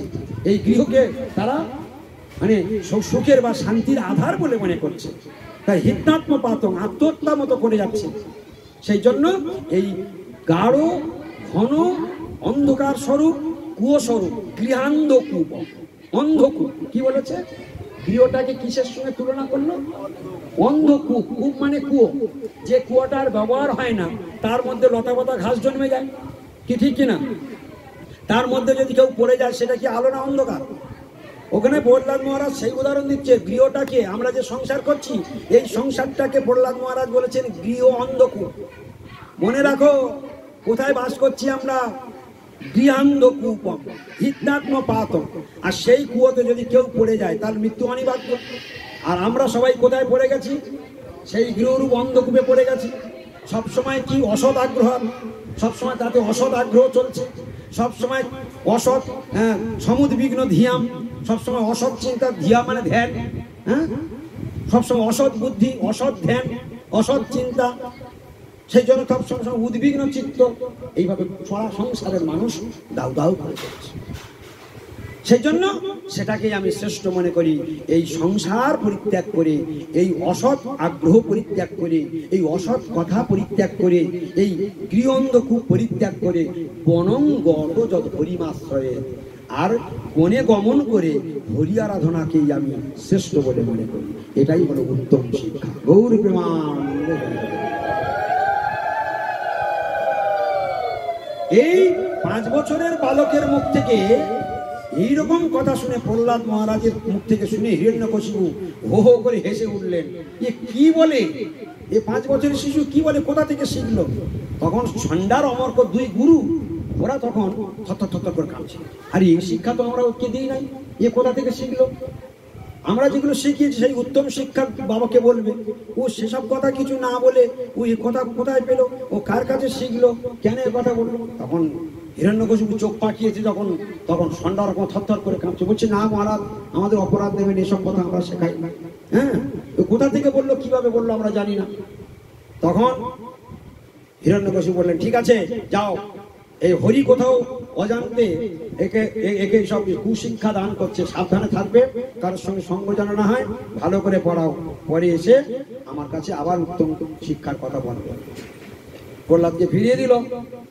সেই প্রহ্লাদ ফের 5-6 মাস পরে আবার পিতা ডেকেছে, প্রহ্লাদকে নিয়ে এসো, কি উত্তম শিক্ষা লাভ করেছি আসো। আবার ডেকে এনেছে। তখন প্রহ্লাদকে বলছে, পুত্র বলো, তুমি এই গুরুকুলে তুমি কি উত্তম শিক্ষা লাভ করেছো আমাকে বলো। তখন সেই প্রহ্লাদ মহারাজ বলছেন, পিতা, শ্রবণং কীর্তনং বিষ্ণু স্মরণং পাদ সেবনং অর্চনং বন্দনং দাস্য সখ্য আত্মনিবেদনম ইতি পুংসার পিতা বিষ্ণু ভক্তিশ্চেন্নবলক্ষণা ক্রিয়তে ভগবতী ধিয়া তন্মন্যে অধীত উত্তমম। যেই এই কথা বলেছে, সঙ্গে সঙ্গে ডানা ধরে ছুঁড়ে 10 হাত দূরে ফেলে দিয়েছে। হুঙ্কার করে ঠেলে উঠেছে, কে কে শিখিয়েছে সব কথা? কে শিখিয়েছে? এ হরি আমার শত্রু, সেই হরি আমার পুত্ররূপে, সেই শত্রু হরি পুত্ররূপে আমার ঘরে এসে উঠেছে। একে মার মার মার মার মার মার মরে সমস্ত সমচি সম্বর আদি সমস্ত দৈত্যগণকে ডাকছে, একে শুল গেতে এখনই মেরে দাও, এখনই একে মেরে দাও। হ্যাঁ, তখন 100 হাজারে হাজারে শুল প্রহ্লাদের উপর পড়তে শুরু করল। কি বলেছিল প্রহ্লাদ? এবারে কি বলেছিল তোমরা মানে বুঝতে পেরেছ? হ্যাঁ, শ্রবণ কীর্তন স্মরণ অর্চন বন্দন দাস্য সখ্য আত্মনিবেদন, এই নববিধা ভক্তি যাজন করাকে আমি উত্তম শিক্ষা বলে মনে করি। গৌর প্রেমানন্দে। ওই জন্য রেগে গেলেন এবং হিরণ্যকশিপু প্রহ্লাদের উপর অকথ্য নির্যাতন আরম্ভ করে দিলেন। কিন্তু সেই প্রহ্লাদের কিছুই করতে পারে, রাখে হরি মারে হরি। হ্যাঁ, শেষ পর্যন্ত এই জগতের লোকগুলো বোঝে না, এরা বুঝতে পারে না, সেই ভক্তের উপর অত্যাচার করে। হিরণ্যকশিপু, হিরণ্য আর কশিপু। হিরণ্য মানে কি? হ্যাঁ, হিরণ্য মানে সোনা দানা মণি মুক্তা জহরত অর্থ, আর কশিপু মানে স্ত্রী। তাহলে অর্থ আর স্ত্রী এই মোহে যারা পড়ে থাকে তারা হলো হিরণ্যকশিপু। বুঝতে পারছো? হিরণ্যকশিপুর প্রকৃত অর্থ কি?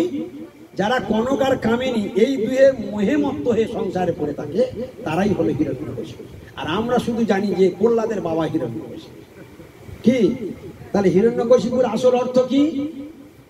যারা কনক কামিনীতে আসক্ত হয়ে ওই গৃহান্ধকূপে পড়ে আছে তারাই হলো হিরণ্যকশিপু।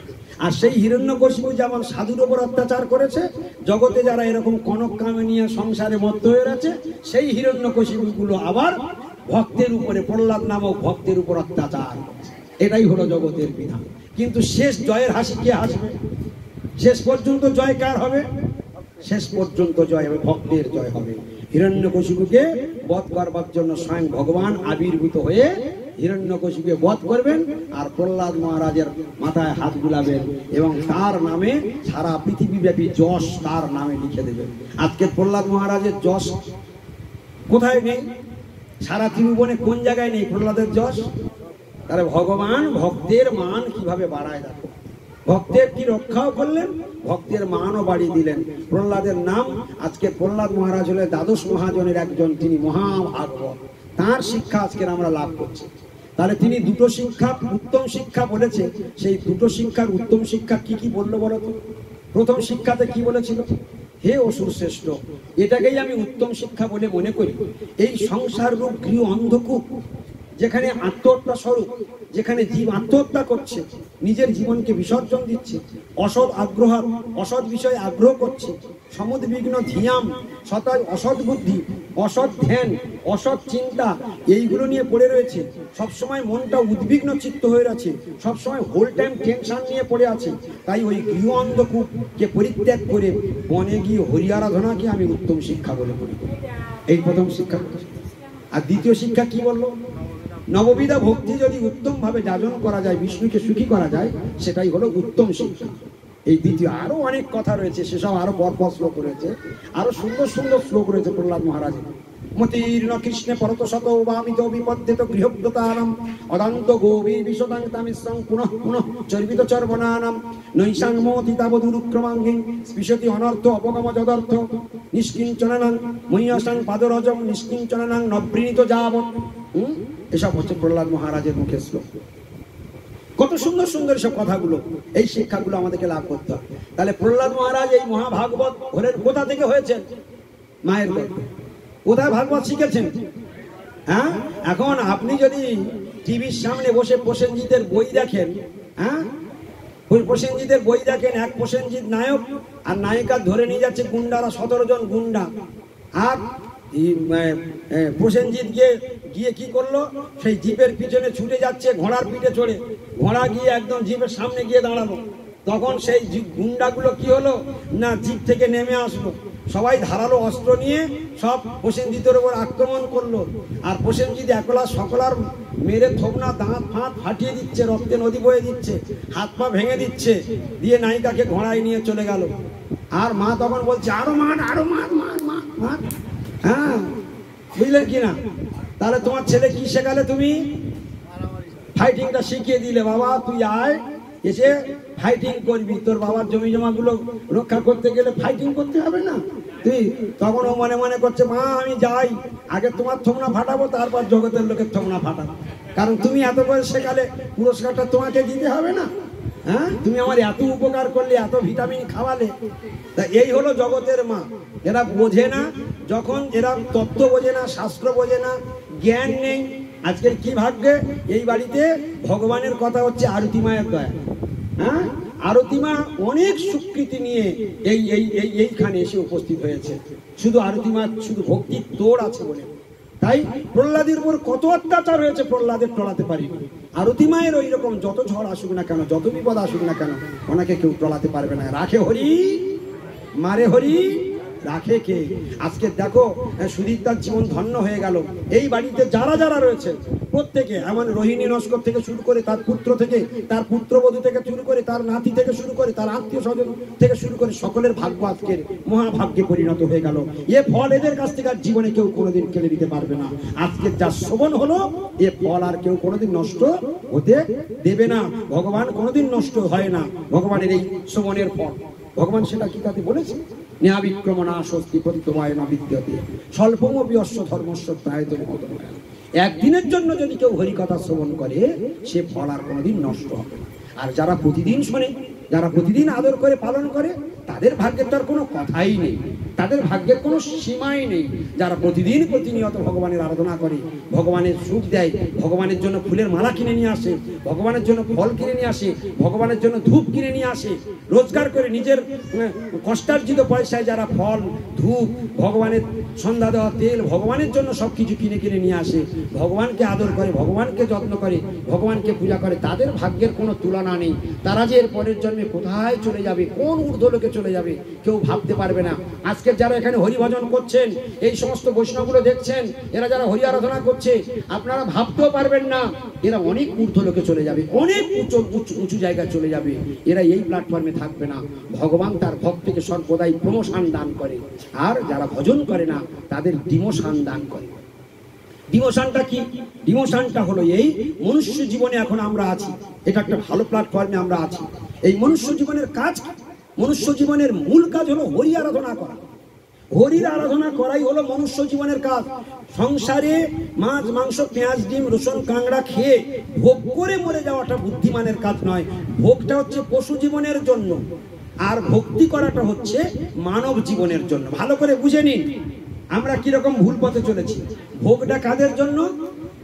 পশুদের জন্য। আর ভক্তিটা কাদের জন্য? আচ্ছা বলুন, আপনারা বিচার করুন, পশুরা ভক্তি করতে পারবে তো? পশুরা ভক্তি করতে পারবে? হ্যাঁ, কি সুদীতা তুমি অন্তত বলো, পশুরা ভক্তি করতে পারবে?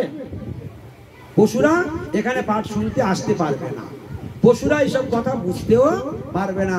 এই জন্য ভক্তিটা হচ্ছে, ভক্তির দ্বারা ভগবানকে লাভ করা যায়। তাহলে মানব জীবনে ভক্তি করা যায়। আর সেই জন্ম নিয়ে যদি আমরা ভোগ করি, তাহলে ভোগ করাটা কাদের কাজ? জোরে বলুন, জোরে বলুন। তাহলে ভোগ করে করে যদি আমি পশুর মতো যদি ভোগ করি, তাহলে পরের জন্মে আমার পশু জন্ম দিয়ে দেবে ভগবান। আচ্ছা, কে কার গর্ত খুললো?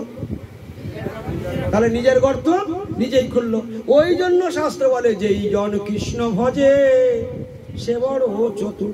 আর এ জগতের লোক মনে করে মাছ খায় না, মাংস খায় না, কি সর্বনাশ করেছে, বাপরে বাপ, কি ক্ষতিটা করে দিল, কদিন বাঁচবে। যারা যারা মাছ খাচ্ছে তাদেরকে গ্যারান্টি দিক যে তারা মরবে না। নিরামিষ খেলে মরে যাবে, ওটা বলতে টপ করে বেরিয়ে পড়ে। আর মাছ খেলে যে মরবে না ওটার গ্যারান্টি দিতে পারবে তো? যত যত ডাক্তাররা চিকিৎসা করছে ওই ডাক্তারগুলো সব বেঁচে যাচ্ছে তো?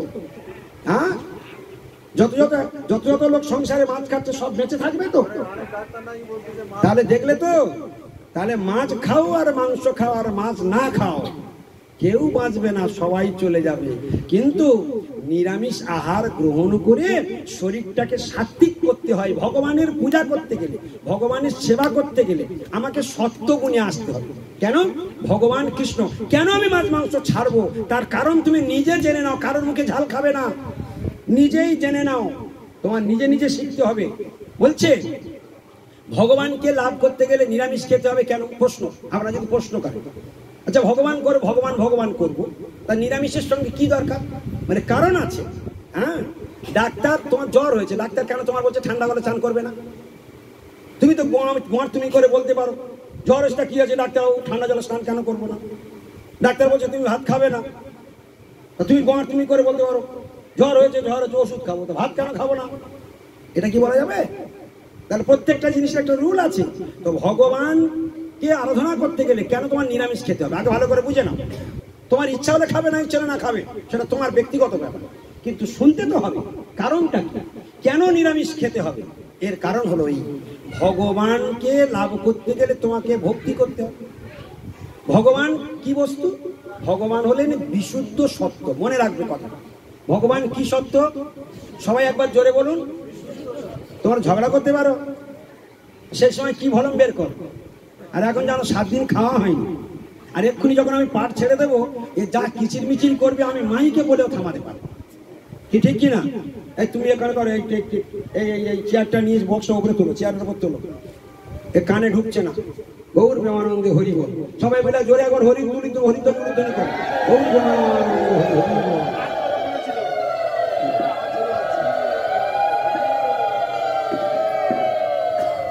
হ্যাঁ, ঘোরাও, একটু ঘোরাও, এদিকে একটু হালকা করে ঘোরাও, চেয়ার সমেত ঘোরাও। হ্যাঁ, গৌর প্রেমানন্দে হরি হরি বল। আচ্ছা বলুন তো, আওয়াজটা একটু চারিদিকে খেলছে কিনা এবারে? হ্যাঁ, এরা বুদ্ধির সঙ্গে শত্রুতা করে, বুঝলেন কিনা? বুদ্ধির সঙ্গে শত্রুতা করছিল এতক্ষণ। হরে কৃষ্ণ। তাহলে চলুন একটা মূল্যবান কথা। এই মা, তুমি চলে যাচ্ছ কেন? চশমা, তুমি তাড়াতাড়ি এসো। হ্যাঁ, কেউ চলে যাবে না, মন দিয়ে শোনো। আচ্ছা, সারা জগতে নিরামিষ কেন খাবো, এই প্রশ্নটা থাকা উচিত না? সকলের মনে থাকে, তাহলে সেই প্রশ্নটা শুনে নি। কেন খাবো? শখ হয়েছে বলে না, শখে নিরামিষ খেতে হয় না। আচ্ছা, কেউ ডাক্তারখানায় শখ করে যায়? ডাক্তারখানায় শখ করে কেউ যায়? চলো, ডাক্তার এত পাস করে এত টাকা খরচা করে ডাক্তারখানা খুলেছে, চলো একটু ডাক্তার কাছে দেখা করে আসে, এরকম করে বেড়াতে যায় ডাক্তারখানা। ডাক্তারখানায় কিসের জন্য যায়? নিজের জ্বালায় যায়। তো এই যে তুমি নিরামিষ খাবে কেন? তুমি নিরামিষ খাবে ওই ভগবান কৃষ্ণকে উদ্ধার করবার জন্য নয়, তুমি নিরামিষ খাবে তোমার জ্বালায়। হ্যাঁ, তোমার ভালোর জন্য, তোমার মঙ্গলের জন্য তুমি নিরামিষ খাবে। যেদিন থেকে নিরামিষ ধরবে সেদিন থেকে তোমার গোলক যাত্রা শুরু হয়ে যাবে। আর কারোর কথায় যদি তুমি মাছ মাংস খাবে, তুমি যার কথায় মাছ মাংস খাচ্ছে তুমি জানবে সেই তোমার জীবনের সব থেকে বড় শত্রু, ভয়ঙ্কর শত্রু। এর থেকে বড় শত্রু আর জগতে কেউ নাই। কারণ ওই তোমাকে স্বয়ং নরকে যাবার রাস্তাটাকে ক্লিয়ার করে দিচ্ছে। চল, আমি একলা কেন যাব, তুই আমার সঙ্গে চল, দল বল মিলে গেলে বেশ ভালো লাগবে, একা একা ভালো লাগে। গৌর প্রেমানন্দে হরি। তা চলুন আসল কথায় যাই, কেন নিরামিষ খাবো। ভগবানকে একটু আগে আমরা ওই পয়েন্টটাকেও ভুলবেন না, ভোগ করাটা পশুদের কাজ আর ভক্তি করাটা মানুষের কাজ। আচ্ছা, ভক্তিটা পশুরা কি করতে পারবে? একটু আগে আমরা শুনে নিয়েছি, ভক্তি করতে পারবে পশুরা? পারবে না। তাহলে ভক্তি করাটা মানুষের কাজ। এখন মানুষ যদি ভক্তি বাদ দিয়ে যদি ভোগ করতে আরম্ভ করে, তাহলে সেটা হচ্ছে রং প্রসেস। আর ভোগ করলেই ভগবান দেখলো, ও আমি দিলাম ভক্তি করবার জন্য, ও ভক্তিতে ওর আসক্তি নাই, ওর ভোগে আসক্তি। তাহলে ভোগ করবার জন্য তো পশু দেহ লাগে। যাও, তুমি টেনশন করো না, আমি তোমাকে চারপাই করে দিলাম, তুমি ইচ্ছা মতো ভোগ করো। গৌর প্রেমানন্দে। কে কার গর্ত করলো? কে কার গর্ত করলো? এসব জানে, চুপ করে আছে, বলে না। খুব চালাক বলে মনে করো নিজেদেরকে। বেশি চালাকি করতে যাও না, ভগবান হচ্ছে চালাকের মাস্টার। ব্রহ্মাদি দেবতাগণ চালাকি করে পার পেল না? হ্যাঁ, ইন্দ্র কত চালাকি করলো, হ্যাঁ ধ্বংস করে দাও। ব্রহ্মা দেখি ইনি কি সেই ভগবান, দেখি কি যেখানে যত চালাকি করো কেন সব চালাকির জবাব গোবিন্দ দিয়ে দিয়েছে, তাইনি? এমন গিরিরাজ গোবর্ধন চাগিয়ে ধরলো, একদম পুরো ইন্দ্রের সব বুদ্ধি ভোঁতা হয়ে গেল। হ্যাঁ, ব্রহ্মার সঙ্গে ঝগড়া করতেও যায়নি, কিচ্ছু বলেনি। বলে ও ব্রহ্মা, তুমি আমার পরীক্ষা করছো, ঠিক আছে যাও, আমি নিজের অঙ্গ থেকে সব বানিয়ে নিচ্ছি। কি স্ট্যামিনা আছে কিনা, গোবিন্দের স্ট্যামিনা আছে কিনা বলো? আচ্ছা, এরকম এরকম পুরুষের সঙ্গে বিয়ে করলে হয় না কি? হ্যাঁ, তোমার টেপা একটা শাড়ি চাইলে বলবে এ মাসে মাইনে দিতে পারবো না, কি ঠিক কিনা বলো? এ মাসে বড্ড খরচ হয়ে গেছে, আচ্ছা আমার একটা হার গড়ি দিতে হবে, বলছে এখন হবে না, এখন 2 বছর ভেতরে কথা বলবে। আর গোবিন্দ 16,108টা বিয়ে করলো, 16,108টা রাজপ্রাসাদ মুহূর্তের মধ্যে পাঠিয়ে দিল গৌর প্রেমানন্দে। এবার এরকম 16,108টা স্ত্রী, এক কৃষ্ণ কার ঘরে যাবে? গোবিন্দ কার ঘরে যাবে? গোবিন্দ বলে ঠিক আছে, কারোর মনে দুঃখ দেব না, আমি নিজেই 16,108 রূপে বিবাহিত হয়ে যাবো। তার কৃষ্ণের সঙ্গে সঙ্গে 16,108 রূপ ধারণ করবে। তোমাদের টেপাগুলো হতে পারবে? হ্যাঁ, গৌর প্রেমানন্দে বলি। তাহলে ভগবানকে বুঝতে শেখো, ভগবানকে বুঝতে শেখো। সেই ভগবান কি সত্য? বিশুদ্ধ সত্য। মনে রাখো, কি বললাম? এই শব্দটা কেউ ভুলবে না। ভগবান কি সত্য? তাহলে ভগবান যদি বিশুদ্ধ সত্য হয়, আমাকে ভগবানের আরাধনা করতে গেলে আমাকে সত্যগুণে অধিষ্ঠিত হতে হবে। হরে কৃষ্ণ, হরে কৃষ্ণ। মন দিয়ে শুনবেন। প্রশ্ন কি ছিল বলো তো? প্রশ্ন কি ছিল? পিছন থেকে বলো, কি প্রশ্ন ছিল? নিরামিষ কেন খাবো? আচ্ছা, ডাক্তারখানায় কেন যাব? তার উত্তর কি ছিল? রোগের জ্বালায়। বলে নিরামিষ কেন খাবে? বলে তোমার জ্বালায়, তোমার মঙ্গলের জন্য তুমি খাবে। তুমি ওই ডাক্তারকে যেমন উদ্ধার করতে যাও না, তোমার নিজের জ্বালায় যাও। আর তুমি নিরামিষ খেলে তুমি মনে করো না আমি কৃষ্ণের উদ্ধার করছি না সাধুদের উদ্ধার করছি, এটা ভেবো না। তুমি তোমার জ্বালায় নিরামিষ খাও। হ্যাঁ, বলে কেন? শুনে রাখো, কান খুলে শুনে রাখো। ভগবান হলেন বিশুদ্ধ সত্য। ভগবান কি সত্য? আর সেই ভগবানকে ভক্তি করতে হবে, অর্থাৎ আমার সেবা পূজা করতে হবে। মানব দেহ দিয়েছে যখন, আমার সেবা পূজা করতে হবে, তাহলে ভক্তি করতে হবে। তাহলে ভক্তি করতে গেলে আমার 3টে গুণের দ্বারা আমি বন্দী হয়ে আছি। মহামায়া দুর্গা দেবী 3টে গুণে আমাকে বন্দী করে নাকে দড়ি বেঁধে বলদের মতো সংসারে ঘানি টানাচ্ছে। এই জায়গায় কি কি গুণে দিয়ে বেঁধেছে? তমগুণ, রজগুণ আর সত্যগুণ। এই 3 গুণ দিয়ে মহামায়া দুর্গা দেবী আমাদের নাকে দড়ি দিয়ে বলদের মতো সংসারের ঘানি টানাচ্ছে। এই অবস্থা থেকে, এই যা অবস্থায় যদি তমগুণে, রজগুণে আর এই সত্যগুণে পড়ে থাকে, তাহলে কিন্তু সে ভবসমুদ্র পার হতে পারবে না। তার পক্ষে আর ভবসমুদ্র পার হওয়া সম্ভব নয়। সেই জন্য যখন এই সংসার চক্রে ভ্রমণ করতে করতে কোন ব্যক্তি শুদ্ধ সাধুর সঙ্গে দেখা হয়ে যায়, তখন সেই তমগুণ রজগুণ থেকে তাকে সরিয়ে তাকে সাত্বিক আহারের পরামর্শ দান করে। তুমি যদি তমগুণের আহার, রক্তাশ্রয়ী খাদ্য, কোন রক্তাশ্রয়ী খাদ্য যদি তুমি গ্রহণ করো, তাহলে তুমি তমগুণে থাকবে। আর তমগুণে থাকলে, তমগুণে থাকতে থাকতে তোমার আয়ু তো শেষ হয়ে যাবে। আর তখন যখন তোমার আয়ু শেষ হয়ে যাবে, মাছ, মাংস, পেঁয়াজ, ডিম, রসুন, কাঁকড়া, এগুলো উত্তেজক খাদ্য, তমগুণের খাদ্য। এগুলো খেতে খেতে তুমি যখন দেহত্যাগ করবে, গীতাতে ভগবান পরিষ্কার ঘোষণা করে দিয়েছে, তমগুণের আহার করতে করতে দেহত্যাগ করলে নিম্নজনী প্রাপ্ত হবে। নিম্নজনী মানেটা কি? মানব জীবনের নিচে রয়েছে পশু জীবন। তাহলে ভগবান শ্রীকৃষ্ণ সরাসরি ঘোষণা করে দিয়েছেন, যদি আমিষ আহার গ্রহণ করতে করতে, তমগুণের আহার গ্রহণ করতে করতে দেহত্যাগ করবে, সঙ্গে সঙ্গে কি জন্ম লাভ হবে? পশু জন্ম লাভ হবে। তাহলে কে কার গর্ত খুললো? কে কার গর্ত খুললো? তুমি নিরামিষ খাবে এই কারণে যেন আমার পশু জন্মে না যেতে হয়। তাহলে তুমি কার উদ্ধার করবার জন্য নিরামিষ খাবে? হ্যাঁ, তুমি খাবে, তুমি যাবে, তুমি খাবে না, তুমি বাঁচবে। কি ঠিক কিনা? তাহলে কাউকে উদ্ধারের জন্য না, নিরামিষ খাবো কেন? আর কেউ যদি আমার বলে, সে আমার গর্ভধারিণী মা হোক, সে আমার জন্মদাতা পিতা হোক, আর যেই হোক না কেন, আমি জানি না বলে কেউ আমাকে প্রভাবিত করে, কিন্তু আমি যখন জানবো আমি তখন তাকেই প্রভাবিত করবো। এই জন্য আমাকে শিক্ষা লাভ করতে হবে। কি ঠিক কিনা? তাহলে প্রমাণ পাওয়া গেল। তাহলে নিরামিষ আহার গ্রহণ করলে ধীরে ধীরে কি হবে? তমগুণ, রজগুণ এগুলো নিকৃষ্ট, এগুলো খারাপ, এর থেকে সত্যগুণ একটু ভালো, ওই সত্যগুণে চলে যাবে।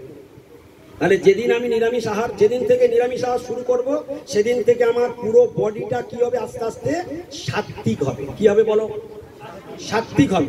তাহলে সাত্ত্বিক ভগবান হচ্ছে বিশুদ্ধ সত্য। তাহলে বিশুদ্ধ সত্যের ভগবানকে সেবা করবার জন্য আমাকে ন্যূনতম কি যোগ্যতা অর্জন করতে হবে? সত্যগুণে অধিষ্ঠিত হতে হবে। সত্যগুণে অধিষ্ঠিত করতে গেলে কি করতে হবে? সত্যগুণে অধিষ্ঠিত করতে গেলে আমাকে আহারটাকে শুদ্ধ করতে হবে। কি শুদ্ধ করতে হবে? আহার শুদ্ধ করলে তবে বিশুদ্ধ সত্যে ভগবানকে আমি সেবা করতে পারবো। আহার শুদ্ধ হলে সত্যগুণে আসবো, আর সত্য শুদ্ধি হলে আমি বিশুদ্ধ সত্যের ভগবানের আরাধনার যোগ্যতা লাভ করবো। তাহলে যারা বিশুদ্ধ সত্য হলো না, বিশুদ্ধ সত্যের ভগবানকে সেবার জন্য মনস্থির করলো, তাদের সত্যগুণী না আসা পর্যন্ত সেবার অধিকার লাভ হলো। আবার সেই অধিকার দান করবে কে? বিশুদ্ধ সত্য থেকে, যে জগৎ থেকে ভগবানের নিজজন গুরুদেব এসেছে, তার কাছে আশ্রয় নিয়ে তিনি পারমিশন দেবেন, ঠিক আছে আজকের থেকে তোমাকে আমি নতুন জন্ম দান করলাম, তোমাকে আমি দীক্ষা প্রদান করলাম, আজ থেকে তুমি যা খাবে ভগবানকে ভোগ লাগিয়ে তুমি প্রসাদ পাবে, আর এইভাবে হরিকীর্তন করতে করতে গোলকের পথে যাত্রা করবে। তোমার আসল বাড়ি গোলক বৃন্দাবনে, যাও তুমি সোজা গোলক বৃন্দাবনে যাত্রা করো, এখানে আর তোমার থাকতে হবে। তাহলে নিরামিষ খাবো কার জন্য? কার জন্য আমি নিরামিষ খাবো? নিরামিষ খাওয়াটা শখের নয়, নিরামিষ খাওয়াটা ইচ্ছা নয়, নিরামিষ খাওয়াটা নিজেদের জীবনকে ধন্য করবার জন্য, মানব জীবনকে সার্থক করবার জন্য। ভাগবতে এর চলন্ত শিক্ষাগুলো যদি আপনারা শোনেন অবাক হয়ে যাবেন। ঋষভদেব ভগবান, ভাগবতে একটি চরিত্র আছে, ঋষভদেব ভগবান, তার 100 পুত্র, সেই 100 পুত্রকে ডেকে বসিয়ে বলছে, কি শিক্ষা দিচ্ছে? বলছে নাম দেহ দেহ ভাজাং নীলকে কষ্টান কামান অরহতে বিড়বুজাং যে তপ দিব্যাং পুত্রকা জেন সত্যং শুদ্ধে যস্মাৎ ব্রহ্ম সৌখ্যম তু অনন্তম। 100 পুত্রকে ডেকে ট্রেনিং দিচ্ছে। কিরকম বাবা দেখুন, আমরা তো সব বাবা মা হয়েছে, কিন্তু আমরা সন্তানদেরকে সন্তান না বানিয়ে শয়তান বানিয়ে ফেলেছি, আর তারের জ্বালায় জ্বলে মরছি। কি আজকের প্রত্যেকটা সন্তান বাবা মাকে উদ্বেগ, যন্ত্রণা, কষ্ট দিচ্ছে কিনা বলুন? সত্য কথা স্বীকার করুন। সন্তান চোখের জল ফেলায় কিনা? ফেলাচ্ছে, আরো ফেলাবে। কারণ তোমরা সন্তান তৈরি করতে চেয়েছিলে, গড়তে চেয়েছিলে শিব, হয়ে গিয়েছে বাঁদর। তৈরি করতে চেয়েছিলে সন্তান, হয়ে গেছে শয়তান। এর জন্য দায়ী কে? এর জন্য আপনারাই দায়ী। ছোটবেলা থেকে আগেকার দিনে ছোটবেলা থেকে গুরুকুলে পড়তে যেতে হতো, আর গুরু খুব কড়া ছিল, মারধর করতো, ভয়ে সব পড়াশোনা করতো। এখনকার কোনো ছেলেদের গায়ে হাত দিলে শিক্ষকের বাড়িতে গিয়ে পিঠে আসে, কি ঠিক কিনা? তাহলে যুগ উল্টে গিয়েছে, এখন এত সোজা নয়, আর মানুষ হওয়ার কোনো আর জায়গা নেই। এই জিনিসগুলোকে আমাদের বুঝতে হবে। তাই কিরকম পিতা দেখুন, ঋষভদেব ভগবান। ঋষভদেব কটা পুত্র বললাম? 100 পুত্র। কি বলছেন আজকের মন দিয়ে শুনে যান, কিরকম শিক্ষা দিচ্ছে। নায়ম দেহ দেহ ভাজাং নীলকে কষ্টান কামান অরহতে বুড়ো ভুজাং যে। দীপ্তি, তুমি মোটে শুনবে না? ইস, তুমি কানটা রাখো, কান শুনছো তো? কানটা রাখো। আমার নিয়ে আসলে আমার একটু সময় দিও। আমি না যে পরিবারে যাই, আমার সবসময় ইচ্ছা হয় বাড়ির যারা রয়েছে তারা যদি 10 মিনিট শোনে, তাহলে আমার যেমন জীবনটা থাকবে। এটা সব সময় আমার মনে হয়, শুধু এই বাড়িতে নয়, এটা আমার সারা জীবনের অভ্যাস। যারা আমাকে নিয়ে এসেছে তাদের সঙ্গে আমি একটু কথা বলতে চাই, এটাই আমার অন্তরের ইচ্ছা। হ্যাঁ, কিন্তু তারা আমাকে এনে তারা দিব্যি মানে ব্যস্ত। প্রদীপ সকলের আলো দিচ্ছে, আর প্রদীপের তলাটা কি হয়ে আছে? হ্যাঁ, এরা সকলের আলো দেবে, তোমরা সবাই শোনো। আমাদের শোনার দরকার নেই, আমাদের সব মুখস্থ। গৌর প্রেমানন্দে হরি বল। হ্যাঁ, এই জন্য বাড়ির লোকগুলোকে আমি ডেকে ডেকে একটু বসাবার চেষ্টা করি। সেই সুদীপটাকে টেনে এনে বসেছি, ধরে বলে আর কতক্ষণ আসে পালিয়েছি। গৌর প্রেমানন্দে হরি বল। তা যাই হোক, যেখানে থাকো মন দিয়ে শোনো, ওতেই তোমার মঙ্গল হবে। যেখানেই থাকো কানটা শুধু খাড়া রাখো, এতেই মঙ্গল হবে। এখন আমরা ভাগবতের একটা মর্মান্তিক শিক্ষা বলে আজকের এখানে ভাগবতের বিশ্রাম দিয়ে দেবো। ঋষভদেব ভগবান তার পুত্রদেরকে কি ট্রেনিং দিচ্ছে? বলছে নায়ম দেহ দেহ ভাজাং নীলকে কষ্টান কামান অরহতে বিড়বুজাং যে তপ দিব্যং পুত্রকা জেন সত্যম শুদ্ধে যস্মাৎ ব্রহ্ম সৌখ্যম তু অনন্তম। ভাগবতের শ্লোক। কোথা থেকে বললাম? ভাগবতের মর্মান্তিক শিক্ষা। বলছে নায়ম দেহ, নয় এই দেহ। নায়ম দেহ মানে নয় এই দেহটা। দেহভাজাং নৃলোকে, অর্থাৎ এই নরলোকে যারা যত দেহধারী জীব আছে, দেহধারী জীব কারা? কুকুর, ছাগল, গাধা, গরু, বিড়াল, হাঁস, মুরগি, মানুষ, পশু, পক্ষী, দেবতা, হ্যাঁ, গাছপালা, কীট পতঙ্গ সব দেহধারী, সকলে দেহ ধারণ করেছে। তাই বলছে দেহ ভাজাং, অর্থাৎ এই সংসারে দেহধারী জীবেদের মধ্যে যারা নরদেহ লাভ করেছে, যারা নরদেহ লাভ করেছে তাদের কর্তব্যটা কি বলছে সেটা নির্ণয় করছে। পিতা বলে দিচ্ছে, দেহ ভাজাং নৃলোকে কষ্টান কামান অর্হতে বিলভুজাং, যে কামনা বাসনা চরিতার্থ করবার জন্য সেই মানুষ অত্যন্ত জঘন্যভাবে পরিশ্রম করে, অত্যন্ত কষ্ট স্বীকার করে। কষ্টান কামান, কামান মানে কামনা বাসনা চরিতার্থ করবার জন্য কষ্ট করে ইনকাম করতে হয়। কি কামনা বাসনা? ঘরে টালি বসাবো, তাহলে ঘরে দাবার শুয়ে থাকলে টালি এসে যাবে তো, হ্যাঁ? ঘরে ছাদ ফেলবো, হ্যাঁ, টালির ঘরে শুয়ে শুয়ে বলবো আমি ছাদ ফেলবো, আমি ছাদ ফেলবো, তাহলে ছাদ পড়ে যাবে তো। বলছে কামনা বাসনা মানে পূরণ করবার জন্য তোমাকে গাধা গরুর মতো খাটতে হবে, গাধার মতন মাল টানতে হবে, অত সোজা নয়। যতক্ষণ না তুমি গাধার মতো পরিশ্রম করবে, তুমি ততক্ষণ পর্যন্ত তোমার কামনা বাসনা চরিতার্থ করতে পারবে না। তোমার ইনকাম না থাকলে কোনো শ্বশুর তোমার মেয়েও দেবে না, কি ঠিক কিনা? হ্যাঁ, তাহলে দেখলে তো ওই গাধার ওই মাল টানবার জন্য তার ইনকাম করে দেখাতে হবে। ছেলে কি করে? গৌর প্রেমানন্দ, হ্যাঁ, তার ইনকাম লাগবে, আর ইনকাম করতে গেলে গাধার মতো খাটতে হবে, আর সেই খাটতে খাটতে জীবন চলে যাবে। কিন্তু আসল যে কাজটা করতে এসেছিল, মানব জীবনের কাজ কি? ভক্তি করা। ও ভোগ করবে, শুধু টাকা ইনকাম করছে। মানে কি করবে? বলে ভোগ করবে। বলে টাকা ইনকাম করে কি করবে? বলে একটা বাড়ি বানাবে। বলে তারপর কি করবে? বলে একটা বিয়ে করবে। তারপর কি হবে? বলে সন্তান হবে। বলে তারপর কি করবে? বলে তাদের লালন পালন করবে। বলে তারপর কি হবে? বলে বড় হবে। বলে তারপর কি হবে? বলে বিয়ে হবে। বলে বিয়ে হলে কি হবে? নাতি হবে। বলে নাতি নিয়ে চুষতে চুষতে তারপর দুম করে বলো হরি হরি। গৌরী মহানন্দ, কি হলো তোমার সংসার? এবার গিয়ে তুমি কুকুর ছাগলে জন্মগ্রহণ করলে তোমার কি হলো? এই গাড়ি বাড়ি টাকা পয়সা তোমার কে কে কে কে রক্ষা করবে? তুমি আর কোনোদিন ফিরে আসবে এখানে? আরে ভগবানের মার, দুনিয়ার বাপ। এই কথাগুলো কবে বুঝবে মানুষের বুদ্ধি, যে কবে খুলবে আমরা বুঝতেও পারি না। গৌর প্রেমানন্দে হরি হরি। তাহলে দেহধারী জীবেদের মধ্যে যারা নরদেহ লাভ করেছে, মন দিয়ে শুনুন, কে বলছে? কে কথাটা কে বলছে? ঋষভদেব। কাদেরকে বলছে? 100 পুত্রকে ডেকে ট্রেনিং দিচ্ছে। তোমরা এরকম বাবা মা যদি হতে চাও, তোমাদের পুত্রদেরকে এখন ছোট থাকতে থাকতে ট্রেনিং দাও, না তো তোমাদের কপালেও দুঃখ আছে। হ্যাঁ, বুঝতে পারছো? কষ্টান কামান অর্হতে বিলভুজাং, বিলভুজাং, বিলভুজাং মানে বোঝো? বিলভুজাং, বিড় মানে পায়খানা, ভুজাং মানে ভক্ষণ করা। পায়খানা ভক্ষণ করে। কারা কারা পায়খানা ভক্ষণ করে তোমরা বলো দেন দেখি। আমি যদি বিলভুজাং বলি তোমরা বুঝতে পারতে না, ভেঙে বললাম, এবার মাথায় ঢুকে। পায়খানা ভক্ষণ করে কারা? কুকুর শুকর, কি ঠিক কিনা? ভাগবত বলছে 20টা বজি। কিরকম বাবা দেখো সন্তানদের বলছে, হে পুত্রগণ শোনো, হে পুত্রগণ, হে পুত্রকা পুত্রকা পুত্রগণ শোনো, 20টা বজি কুকুর শুকরের মতো জীবনযাপন করবার জন্য এই মানব দেহ নয়। হ্যাঁ, কষ্ট করে কামনা বাসনা ভোগ করবার জন্য 20টা বজি কুকুর শুকরের মতো জীবনযাপন করবার জন্য মানব দেহ নয়। কি বললো? বুঝতে পেরেছি কিছু? কি 20টা ভোজি কুকুর শুকরের মতো জীবনযাপন করবার জন্য এইরকম অক্লান্ত পরিশ্রম করে কামনা বাসনা ভোগ করবার জন্য মানব শরীর, নায়ম দেহ নয় এই দেহ। এই দেহটা ওই কাজের জন্য নয়। তাহলে এই দেহটা কি কাজের জন্য? পিতা বলছেন তপ দিব্যং পুত্রকা।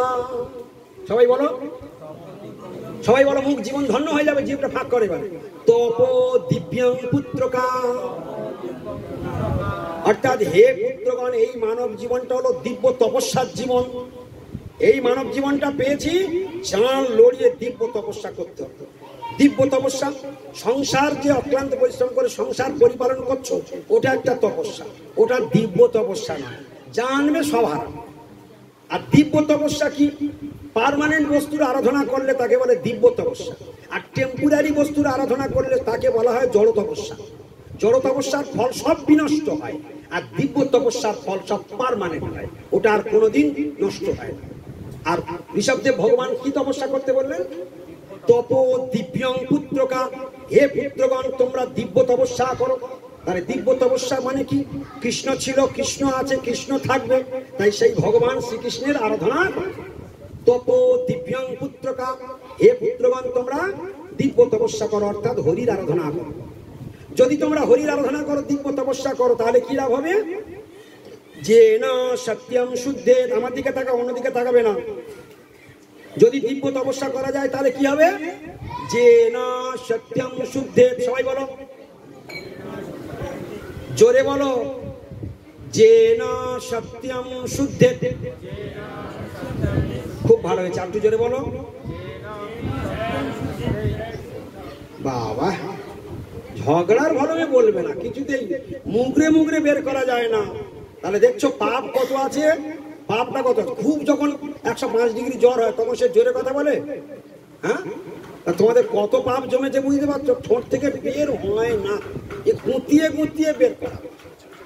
হ্যাঁ, যে না, ও এবার ভরম বেড়েছে, যে না সত্যম শুদ্ধে, যে না সত্যম শুদ্ধে, যে না সত্যম শুদ্ধে, যে না সত্যম শুদ্ধে। মানে কি জানো? এবার মানেটা শোন। এর মানে হলো, যদি হে পুত্রগণ তোমরা দিব্য তপস্যা করো, অর্থাৎ হরি আরাধনা করো, তাহলে যেন, যার ফলে সত্যম মানে হৃদয়, শুদ্ধেত মানে শুদ্ধ হয়ে যায়। তাহলে যারা যারা হরি আরাধনা করে তাদের হৃদয় কি হয়ে যায়? শুদ্ধ হয়ে যায়। সংস্কৃত শ্লোকটা বলে চলে গেলে বুঝতে পারতে। তাহলে হরি আরাধনা করলে হৃদয় কি হয়? আর জড় তপস্যা করলে হৃদয় কি হয়? ডাস্টবিন। বুঝতে পারছো? তাহলে সংসার আরাধনা করলে হৃদয় কি হয়? ডাস্টবিন হয়। তার হৃদয়টা কি ডাস্টবিন করে রাখবো না ভগবানের মন্দির বানিয়ে রাখবো? তাহলে ভগবানের মন্দিরে যদি তুমি ডেলি আবর্জনা ফেলো, নোংরা পাস করো এখান থেকে পচা হাইড্রন দিয়ে, যত রকমের পচা মাছ চিংড়ি আছে সব এখান থেকে পাস করছো। তুমি জানো একটা পচা একটা মাছ কত রকমের নোংরা খায়? তুমি জানো? হ্যাঁ, তুমি তো জানো না, তুমি তো খবরই রাখো না। অনেকে বলে মাংস খাই না, ডিম খাই না, খাবার মধ্যে একটু পোনা মাছ খাই, কি এরকম করে বলে, ভালো সাজবার জন্য বলে। কিন্তু পুরাণ কি বলছে? বলছে সর্বমাংসা দস্তস মন মৎস্যান বিবর্জয়, মৎস্যান বিবর্জয়। ওই মাছটাকে আগে বর্জন করো, মৎস্যান বিবর্জয়। সবাই বলো, মৎস্যান বিবর্জয় বলো। কেন ওকে আগে ত্যাগ করতে বলো? উপনিষদ, আমি উপনিষদ শ্লোক বলছি, আমার শখ হয়েছে বলে বলছি না। মৎস্যান বিবর্জয় বলো। কেন বলছে? বলছে ওই মাছটাকে আগে নিজের জীবন থেকে তাড়াও, কারণ সর্বমাংসা, ও সর্বমাংস ভক্ষণকারী। ও যত রকমের পচা মরা গলা যা কিছু ভেসে যাক না কেন টাউ টাউ করে খায়। তুমি পুকুরে যা নোংরা ফেলে দেবে সব খেয়ে নেবে, পচা যা ফেলে দেবে, যত শরীর কেঁচো আসলা ব্যাং সাপ টিকটিকি সব খেয়ে নেবে। কে খায়? আর তুমি সেইটা খেয়ে ভিটামিন করছো তোমার শরীরটাকে। হ্যাঁ, তোমাদের পায়ের তলায় মাটি নেই ভাই। তাহলে বুঝতে পারলে? তাহলে কি বললো পুরাণ থেকে? আমি তো মুখের কথা বলছি, আমি প্রমাণ দেখিয়ে দিচ্ছি কোথায় আছে। তাহলে সর্বমাংসা দস্তস মন মৎস্যান বিবর্জয়, যে বস্তু সর্বমাংস ভক্ষণকারী সেই মৎস্যকে আগে নিজের জীবন থেকে বিসর্জন দাও। হয়ে গেছে? হ্যাঁ, সেটা তোমরা কখন বলবে আমি সেই আশা। তাহলে হরে কৃষ্ণ। তাহলে দেখো, আজকের শরীরটাকে শুদ্ধ করতে হবে। আজকের এখানে এই এই এই 7 বাড়ি ধন্য হয়ে গেল। যার 7, যারা আয়োজন করেছেন, যারা অর্থ খরচ করলেন, যারা এই রোহিণী বাবুর বাড়ি, রোহিণী বাবুর জীবন ধন্য হয়ে গেল। তোমরা জেনে রাখবে, আমি মুখের কথা বলছি না, বাস্তব সত্য কথা বলছি। তার সে যেখানেই থাক তার স্বীকৃতি লাভ হয়ে গেল, কারণ তার কষ্টার্জিত পয়সাতে এই বাড়ি তৈরি হয়েছে, এই উঠান তৈরি হয়েছে, এই ঢালাই পড়েছে। হ্যাঁ, সে যেখানেই থাক না কেন স্বীকৃতি তার লেগে যাবে। ফোনে নাম্বার ভুল করে মারলেও কি, ফোনের নাম্বার ভুল করে মারলেও যার কাছে মারবে তার কাছে চলে যাবে। আর তার বাড়িতে হচ্ছে স্বীকৃতিটা তার অ্যাকাউন্টে জমা হয়ে যাবে। আর এই আমাদের আরতিমা মানে সকলের ভালোবাসে যে আমার স্বামীর মঙ্গল হোক, আমার ছেলের মঙ্গল হোক, আমার বৌমার মঙ্গল হোক, আমার নাতির মঙ্গল হোক। সে বেচারি সবসময় তার কি ধান্দা? আমার আমার আত্মীয় স্বজনের সকলের মঙ্গল হোক। এই জন্য সে মানে যত রকম চেষ্টা করে করে সাধুদের নিয়ে এসে একটু ভগবানের কথা, যে বাড়িতে ভগবানের কথা হয় সে বাড়িটা কি হয়ে যায় বলে, যেদিনও গৃহেতে ভজন দেখি গৃহেতে গোলক ভাই, যেদিন গৃহে ভজন দেখি গৃহেতে গোলক ভাই। আজকের গৃহটা গোলক বৃন্দাবন হয়ে গেল, কিন্তু সাধুরা চলে গেলে আর হরিকথা হবে না। তখন এই বাড়ির আত্মীয় যারা এসেছে এরা কেউ আর হরিকথা বলবে না। তখন এরা কি কীর্তন করবে তোমরা জানো তো? আমরা চলে যাওয়ার পরে কি কীর্তন হবে, কি গল্প হবে সে তোমরা শুধু রেকর্ডিং করে রাখবে। কি হরিকথা হয় তোমরা দেখবে। হ্যাঁ, অসৎ কথায় শুধু পাপ বৃদ্ধি পায় আর হরি কথায় পাপ ধ্বংস হয়। কি কথা ঠিক কিনা? এই আত্মীয় স্বজন আর হরি কথা বলবে না, তখন এটা আর বৃন্দাবন থাকবে না। তখন ভাগবতের ভাষায় বলি, তখন এটা কি হয়ে উঠবে?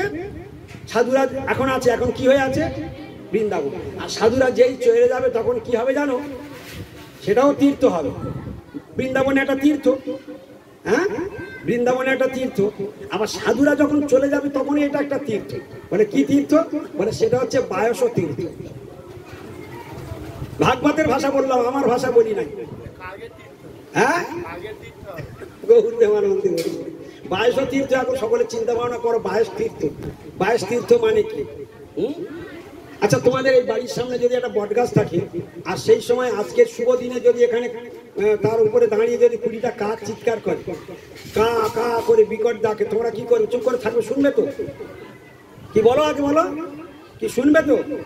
বলছে বাবা ওরা তো ভগবানের সন্তান, জীব এসেছে, ওরা ডাকে ডাকুক, তোমরা বলবে তো? ও বাবা, তাহলে ওটা কিসের চিহ্ন? সবাই কি মনে করে? ওটা অমঙ্গলের চিহ্ন, বলে কি না? তো কাকের অপর ভালো নাম হলো ভাগবতের ভাষা। ভাগবত বলছে বায়স তীর্থম। কি তীর্থ? বায়স তীর্থ মানে কি হলো? কাকের তীর্থ। কাকের তীর্থ মানে কি? কেন কাকের তীর্থ বলেছে ভাগবত? চলে গেলে জানো বলো না, সজিমবাবু বলে গেছে তোমাদের এই রোগ আছে খুব। কে বলেছে? ভাগবত বলেছে। কে বলেছে? কি তীর্থ বলেছে? মানে যেখানে হরি কথা হয় না, অনর্গল কথা হয়, সেটা হলো কাকের তীর্থ। কাক যেমন কা কা করে, এরা কেউ হরির কথা বলবে না। ও দিদি ভালো আছো? তুমি আমার বাড়ি কবে যাবে? তোমার বাবা তুমি আমার কবে থেকে বলেছিলে যাবো যাবো, তোমার কোনো কথার দাম নেই গো। এই সমস্ত খাওয়া মাখা শোয়া গল্প দেখে যা কার নাম গৌর প্রেমানন্দে হরি। হ্যাঁ, তাহলে হরি কথা বিহীন যেখানে প্রচুর লোকে জড়ো হয় সেইটাকে ভাগবত বলেছে, ওটা হলো বায়স তীর্থম। সবাই বলো একবার। তুমি এখন আমি চলে যাওয়ার পরে হরি কথা বন্ধ হয়ে যাওয়ার পর তোমরা কি করবে? কোন তীর্থ বানাবে? এখন তোমরা রেডি হও, কোনটা কি করবে? প্রভু যেটা বলেছে সেইটা নিয়ে চর্চা করবে, না প্রভু চলে গেলে আমাদের খেলা এইবার আমরা দেখাবো? প্রভু যা খেলা দেখিয়ে দিয়েছে এরপর আবার আমরা আমাদের খেলাটাও দেখাবো। গৌর প্রেমানন্দে হরি। তোমরা কেউ রাগ করছো না তো আমার কথায়? কিন্তু আমার এরকম স্বভাব, কি বলি বলো তো? মুখ থেকে যেন ভগবান বলিয়ে দেয়, তোমরা আমারও রাগ করো না, তোমাদের মঙ্গলের জন্যই বলা। এই বার্ষিক কথাটা কি আমি বলেছি? এটা ভাগবত বলে রেখেছে। তাহলে হরিকথা বিহীন কোলাহল, হরিকথা বিহীন কোলাহলকে কাকের তীর্থ বলেছে, মনে থাকবে। তাহলে হরিকথা বিহীন কোলাহলকে কি বলা হয়? কাকের তীর্থ। আর যেখানে হরিকথা হয় সেখানে কি হয়? গোলক বৃন্দাবন। তার আজকে রোহিণী বাবুর বাড়িটা কি হয়ে গেল? গোলক বৃন্দাবন। মেজমা শুনেছো তো? হরে কৃষ্ণ, গৌর প্রেমানন্দে হরি হরি হরি। যাকে এই পর্যন্ত হরিকথার বিশ্রাম থাক। আর একটা কথা বলি, আমার দুবার সিগন্যাল হয়ে গিয়েছে, বন্ধ করবার জন্য। আর কারো কোনো প্রশ্ন থাকলে 5 মিনিট প্রশ্ন উত্তর হবে। কেউ যদি আবার এতক্ষণ শুনলো, কারোর মনে কোনো প্রশ্ন থাকতে পারে, যা এতক্ষণ কথা হয়েছে তার মধ্যে যদি কারোর কোনো প্রশ্ন থাকে বলতে পারেন, তাহলে 5 মিনিট প্রশ্ন উত্তর হবে। আর নতুবা আমি কীর্তন করে এখানে বিশ্রাম দিয়ে দেবো। হরে কৃষ্ণ। তুমি শেষকালে প্রশ্ন করবে, তোমাদের পিছন থেকে কারোর প্রশ্ন নেই? আমি একটা গান শুনতে চাচ্ছি, আপনার ওই গানটা আমি পাচ্ছি না। ওই চিন্তামণিময় রাধা। ও